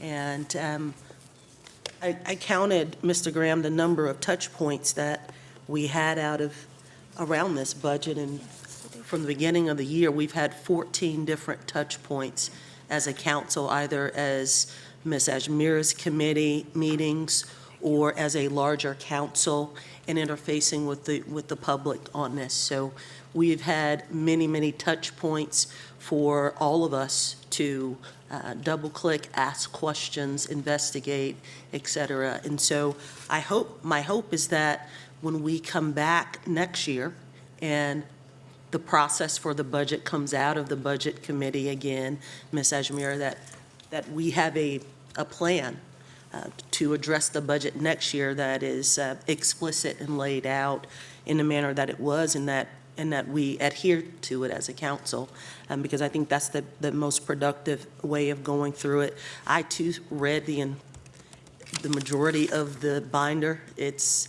about 3 inches thick. It's a lot of information. It is not simple. However, I hope everyone else did as well. I know several of my colleagues did actually invest weekends and hours into reading the budget and having conversations around it. We are the second fastest growing city in the United States, and it's a privilege, as I've said, to be under that amount of growth and have the opportunity to manage that growth in a sustained, strategic way. And I'm very happy that my colleagues and really the community sees that as well. We need to invest in ourselves. We need to invest in sidewalks. We need to invest in infrastructure. We have Mr. McKinney, who has joined us, and he has done a great effort in laying out our strategic investment areas that will promote and bring various neighborhoods throughout the entire city, through all 7 districts, up to the principles of our 2040 plan. And I'm very happy that we decided to give him some dollars so that he can begin to activate on some of those amazing strategic investment areas so that the community can benefit from it. So I'm very happy about that. I also want to say that investing in the arts is also an economic development driver, and we as a city need to invest in our arts. And I've had a chance to meet with several of the arts institutions throughout the city, and they have their economic impacts studies and reviews for how they're driving tourism to the city and the dollars that they bring in. And so just as we are investing in other economic development areas, we need to invest in the arts, and I'm so happy that we have $11 million in this budget that will do absolutely that. And lastly, with the increase of the Housing Trust Fund dollars that, will be a part of a referendum, I hope that as a council, we can use this as an opportunity to reimagine the allocation of the Housing Trust Fund dollars and think about a workforce overlay, a workforce element that can be aligned with some of these dollars, as so many other cities who are our peers and larger than us have as well, as a way to invest in our constituents and residents, but also help them invest in themselves. So we're raising everyone, raising all of the ships at once. And so I'm looking forward to those conversations when we get back from recess. And I just want to thank the community for the engagement, as many of my colleagues have said, the calls, the voicemails, the activity online and social media. You guys really do understand where we are as a city and understand that we have to invest in ourselves. And I'm very happy that my colleagues have come to a point where they can support the budget that invests in the Queen City. Thank you. Ms. Johnson has another question. I really apologize. I have to be honest. I'm just seeing this. These changes were made, I guess, at 4:30, so I have some more questions. Is there any money that's coming from the hospitality tourism? Is this all from the general fund and PAYGO? So, Councilwoman Johnson, nothing is coming from hospitality in this proposal. Okay, so my concern is that the tax increase that we would burden the taxpayers without even researching or attempting to take any of the money from the Hospitality and Tourism Fund. We just had a discussion less than an hour or 2 hours ago about $650 million from the Hospitality Fund. A couple months ago, it was $275 million from the Hospitality Fund. That's $975 million for sports stadium. And for items like housing and safety and infrastructure, it's on the backs of the taxpayers. So I thought we were going to at least discuss the $7 million for the arts to go to the committee. It's not a matter of what, supporting the arts, it was a matter of how. So I have a concern with this budget, and I really apologize to my colleagues, but there was just not enough transparency for me, and I'll speak for myself, and I know I'm not the only one who didn't see these changes until just now. Thank you. Ms. Johnson, Ms. Watlington? Yes, I just, point taken, absolutely. And I want to make sure that the public understands what the discussion is around the arts funding and this budget versus the work that we're going to start.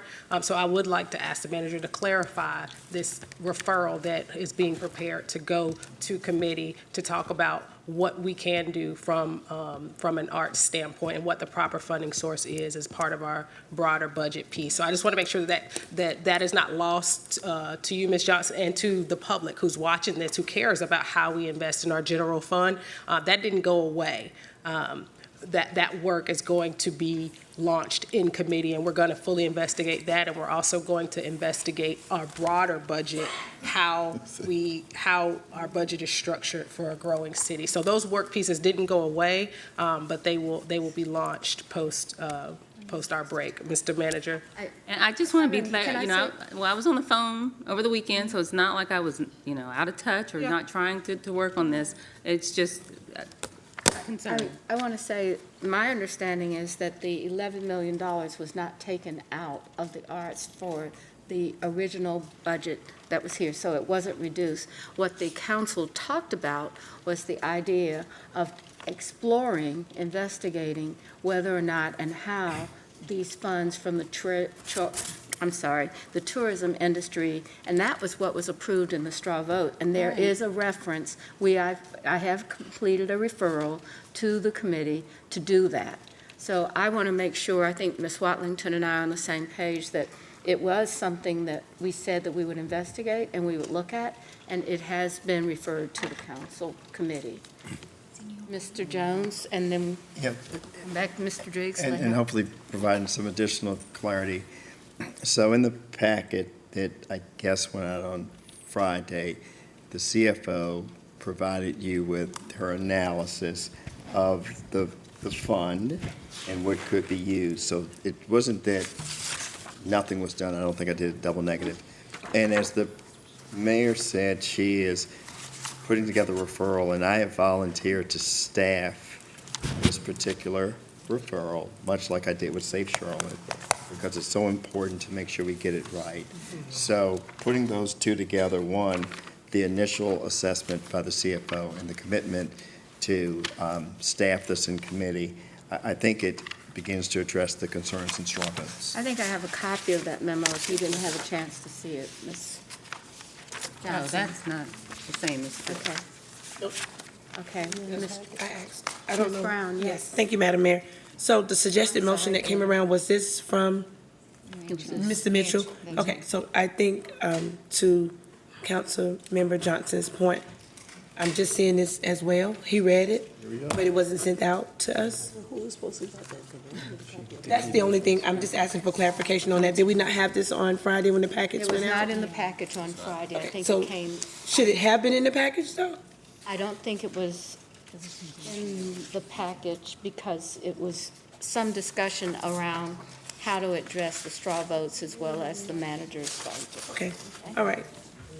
So we will be restoring the 65 million, though? That's the most important part? Yes, that's the most, Okay. that's what this effort The is about. bonds made the straw votes, okay, instead of the payout. Okay. Ms. All right, Johnson. I was just, the only Yeah. question that I had, since I still had the floor, I'm sorry, no disrespect intended, but I don't understand why this was still some discussion going on it over the weekend? I believe that the council members talk all the time. I mean, I'm not always, and I know that we often have to figure out how to make things work together, and I think that there were some conversations about that. And so, you know, these calls happen, and negotiations all the time, so it's. And they have to happen because we have to agree, and you know, this is, although for the record, it says part-time, we work full-time, over exceedingly and abundantly.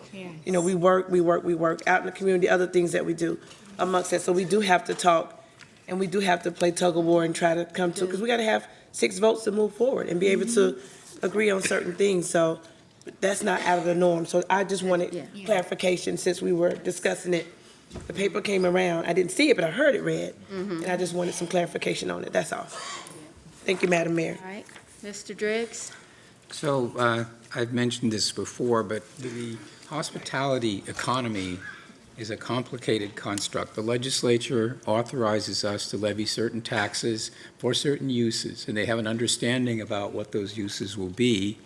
The industry itself supports them because it allows them to make investments that promote their own business. The tourism economy provides employment to an enormous number of people, a huge segment of our entire economy, and particularly people with lower incomes who might not find employment otherwise.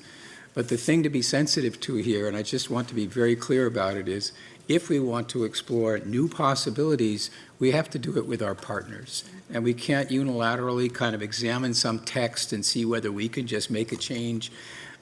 It's critical in terms of the permission we have from the legislature, our partnership with the industry, that we explore any possibilities like this. And, you know, if there's a consensus, for example, that the hospitality industry sees a benefit in allocating some of these funds, let's work it out, and then we can decide.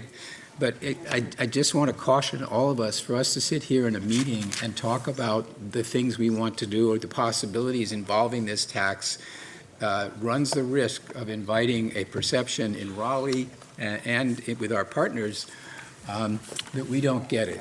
And I just hope that we can do it, but I just hope that we will do it in consultation with our partners and not with reference to some interpretation of the letter of the law and then announcing publicly in a meeting like this that we're going to target the hospitality funds for new uses. We need to establish that with our partners before we talk about it here. So thank you. All right, I think everyone except Mr. Bakari has had a moment to speak, and I wanted to recognize him. Thank you, Madam Mayor. I won't be voting for this budget tonight. It's not the time to raise taxes, and we have to start doing better, choosing our priorities for the future of this great city. The budget just doesn't do it for me. I will say, though, I have seen so many of you in a new light on this council, the mayor, staff. These last few months, many of you put in the work and thought outside the box, and some really amazing things have come from that work, so thank you. Oh, and one more thing. I'm going to take off my councilman hat and speak to the community as a citizen for a second. I cannot articulate my level of disappointment that we weren't able to get outer carrier vests for our rank and file patrol officers in this budget cycle. I'm not giving up, though, and tomorrow morning I will be activating as a private campaign to get them $500,000 for outer carrier vests and us the leverage to make it happen. Being on this council is a great honor for me, but average, everyday citizens have the ability to do big things for our community too. So I'll be taking the battle to that front tomorrow aggressively. Go check out shieldtheblue.org. We scrambled to build it from scratch this afternoon, and it will serve as our campaign command center. We will continue to enhance and add to the tools and resources you will find there over the next few weeks. The officers are our shield against evil, and this website will be our arrows to support them in their time of need. Shieldtheblue.org. Join me. The activation starts tomorrow. Thank you. All right. Now we have a motion on the floor, and now it's time for us to vote. All in favor of the motion made by Mr. Mitchell, second by Ms. Ashmira, please raise your hands. All of those opposed. So we have 3 opposed. The motion passes. I want to recognize Mr. Graham for a remark, and then we'll go on to the next item with Mr. Graham. Thank you, Madam Mayor. I just wanted to take this opportunity to recognize Mohammed Janateen, the president of the Hospitality and Tourism Alliance here in Charlotte, and to thank him for his support for travel and tourism in our community, and to echo the caution that Councilmember Driggs articulated in reference to the utilization of those funds. As many of you know, the 1% tax was just recently approved with their help and their support and their encouragement. In fact, they took the lead on getting it done. And I just remind the council that we have another tax that's due to expire in 2038 that we're going to need their support to get passed through the General Assembly. And so I have not seen the referral yet, but I heard it's coming to the ED committee. And just as I do on every issue, I will process the work as the request that the council has made. It will certainly get a fair hearing, but I think everyone knows, my position on that particular issue.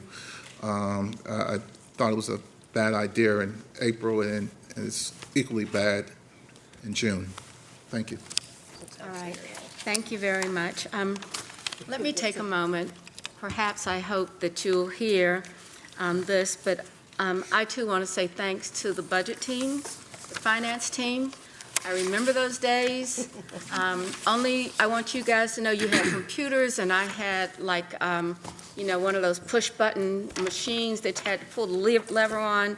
That's how long ago it's been since I've actually done a budget. I told Ryan and his staff, don't ever ask me to do anything in budgeting anymore.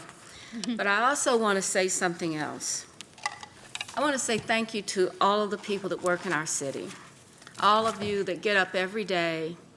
You drive in, maybe you don't, but when I come home and I see my trash collection has been picked up, when I see how safe our streets are, when I see people that care deeply about this work to be able to come and stay hours at a time to actually deal with us is an amazing feat. I just want you to know that. I really want you to know that we get it.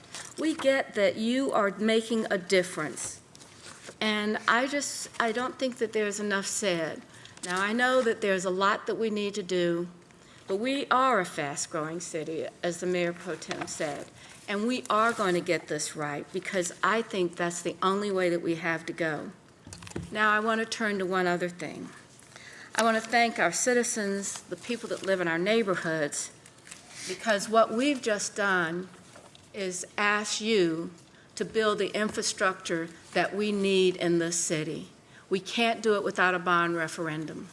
And so it's all of you that helped us get to this place where we could say yes to having, I'm going to read out what the numbers are, 178,300,000 of street bonds, 56,700,000 of neighborhood improvement bonds, $100 million in housing bonds. These are the things that we will now need you to turn your attention to. Now, we've laid this out. We think that we've done the things in infrastructure that are most important to livability in our city, affordability in our city. And now we need you to support this effort so that we can begin to continue, or not just, we can continue the work that we're doing for housing of people, for making sure that our streets are safe for driving, to make sure that there's opportunities in this community for us to see where we can come together as a committed community. So I want you to know that we have more work to do. Please help us do this work for every child, every family, every household. And yes, taxes are going up, and we know that. And we will work as hard as we can to deliver on that commitment of those taxes so that you can see the quality of life difference that we want you to have. So with that, I'm going to read something else that the manager needs to talk about, these amounts that we've increased. And so let's go. Council will need to approve amended amounts for the referendum rather than the amounts that we had originally sent to us on Friday. Assuming the amounts, they will return to assuming the amounts will get to where we need to do for the updated referendum. Am I doing okay on this, Teresa? Help me out if I am not doing the right thing. Sound like it. 238,300,000 in the street bonds, 61,700,000 of neighborhood improvement bonds, and I did talk about no change to the 100 million housing bonds. In addition, the council will need to, or the city clerk will need to update the attachments for the introduction of the bond orders and the resolution setting public hearings to reflect the approved amounts. So we need to do that. Do we need a resolution or anything more than that? So that is made to the public to make sure that we've adjusted for what we took on as our task for us. Thank you guys for being a part of this community, and thank you for what you're going to do to make it better every day. So if you're interested in staying for the rest of our agenda, I would be delighted to move us forward to the next thing so that we can do this. We did the general obligation bond referendum. We have to do one more of those. So let's go to our business agenda. Ms. Johnson? I did have a question, I'm sorry. I had asked the city attorney during the earlier meeting if you could give us an update or clarification on the ability to use the hospitality tourism funds. Were you able to research that So I have sent you all an email. during the meeting? During the meeting. Okay, yes. can you just give us an update then? Yeah, well, so it's a local act. It's not state statute. It's a local act that was passed, I think, in 2013, 2014, to specifically allow you to use those funds for a stadium. Either creation or renovation, so long as the stadium had 60,000 or more seats. Mm-hmm. And so does it allow do the tourism dollars allow other uses? It's just for, to do stadiums. For that, we have three funds, so.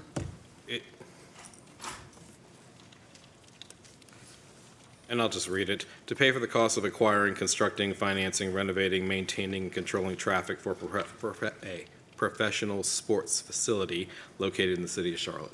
And that's the The 160A215? No, this is a local act that amends the general statute for the city of Charlotte only. Okay, thank you. Yep. All right, so let's go to item 13 that just has to be introduced into the record. So I'm going to introduce each of 3 bond orders with the numbers that I just reported to you. We have the corrections of them. And so we need to approve a resolution setting a public hearing on each of the bond orders for June 24th, 2024. You need a motion? We need a motion. Move for approval. Second. We need a second, and we have a second. Any discussion? Hearing no discussion, all in favor, say aye. Aye. Okay, that's the next item. Oh, and the opposing to Mr. Bakari and Mr. Driggs opposed. All right, so the next item is general obligation refunding bonds. To introduce a bond order recognizing the issuance of general obligation refunding bonds not to exceed $70 million. B, adopt a bond order to provide for the issuance of general obligation refunding bonds not to exceed $70 million, and then adopt a resolution to authorize issuance of general obligation refunding bonds for refunding of general obligation bonds, Series 2014A. And so with that, we need a motion to approve it. Approval We A, have B, and C. All right, we have a motion and a second. I need a second. Second. Any discussion? Hearing none, all in favor, please raise your hands. Anyone opposed? Okay, refunding's different, huh, guys? Right. All right, stormwater revenue bonds, refunding these as well. Adopt initial findings resolution that makes certain statements of fact concerning the refunding of revenue bond anticipation notes and revenue bonds. Provide for the issuance of stormwater services refunding revenue in an amount not to exceed $205 million to refund the 2022 bond anticipation note, 2012 stormwater revenue bonds, and 2014 stormwater revenue bonds, and authorize the city officials to make necessary actions to complete the financing, including making the application to the local government commission. Do I have a motion? Move for approval A, B, and C. Second. Have a second. All in favor, please raise your hand. Anyone opposed? All right.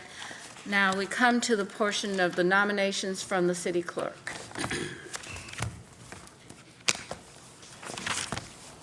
The Business Advisory Committee, no recommendations, that'll come back. For Charlotte International Cabinet, Namish Bhatt received 8 nominations. Incumbent Tanessa Moore received 10 nominations. For the airport staff member category, incumbent Brittany Portis received 10 nominations. The cultural ethic category, incumbent Jeffrey Balden received 10 nominations, and Dina Nshiso received 7 nominations. For the education nonprofit category, Lennon Carroll received 10 nominations. For the international business category, Lester Selby received 10 nominations, and Satoshi Watanabe received 9 nominations. For the Charlotte Regional Visitor Authority, incumbent Vinay Patel received 8 nominations, and the other candidates, no one received 6, so that one will come back. For Charlotte Water Advisory Commission, incumbent Grayson Roundtree received 10 nominations. For the Small Town Representative, incumbent Gordon Miller received 10 nominations. For the Citizens Transit Advisory Group, incumbent Robert Hillman received 10 nominations. Brad. For the Historic District Commission, no applications. For the Historic Landmark Commission, incumbent Jonathan Kinchelo received 9 nominations, and Melanie Redrick received 9 nominations. For the Passenger Vehicle for Hire, no applications. For the Planning Commission, Carolyn Millen received 9 nominations. Congratulations, Carolyn. And for Stormwater Advisory Committee and the Transit Service Advisory Committee, no applications.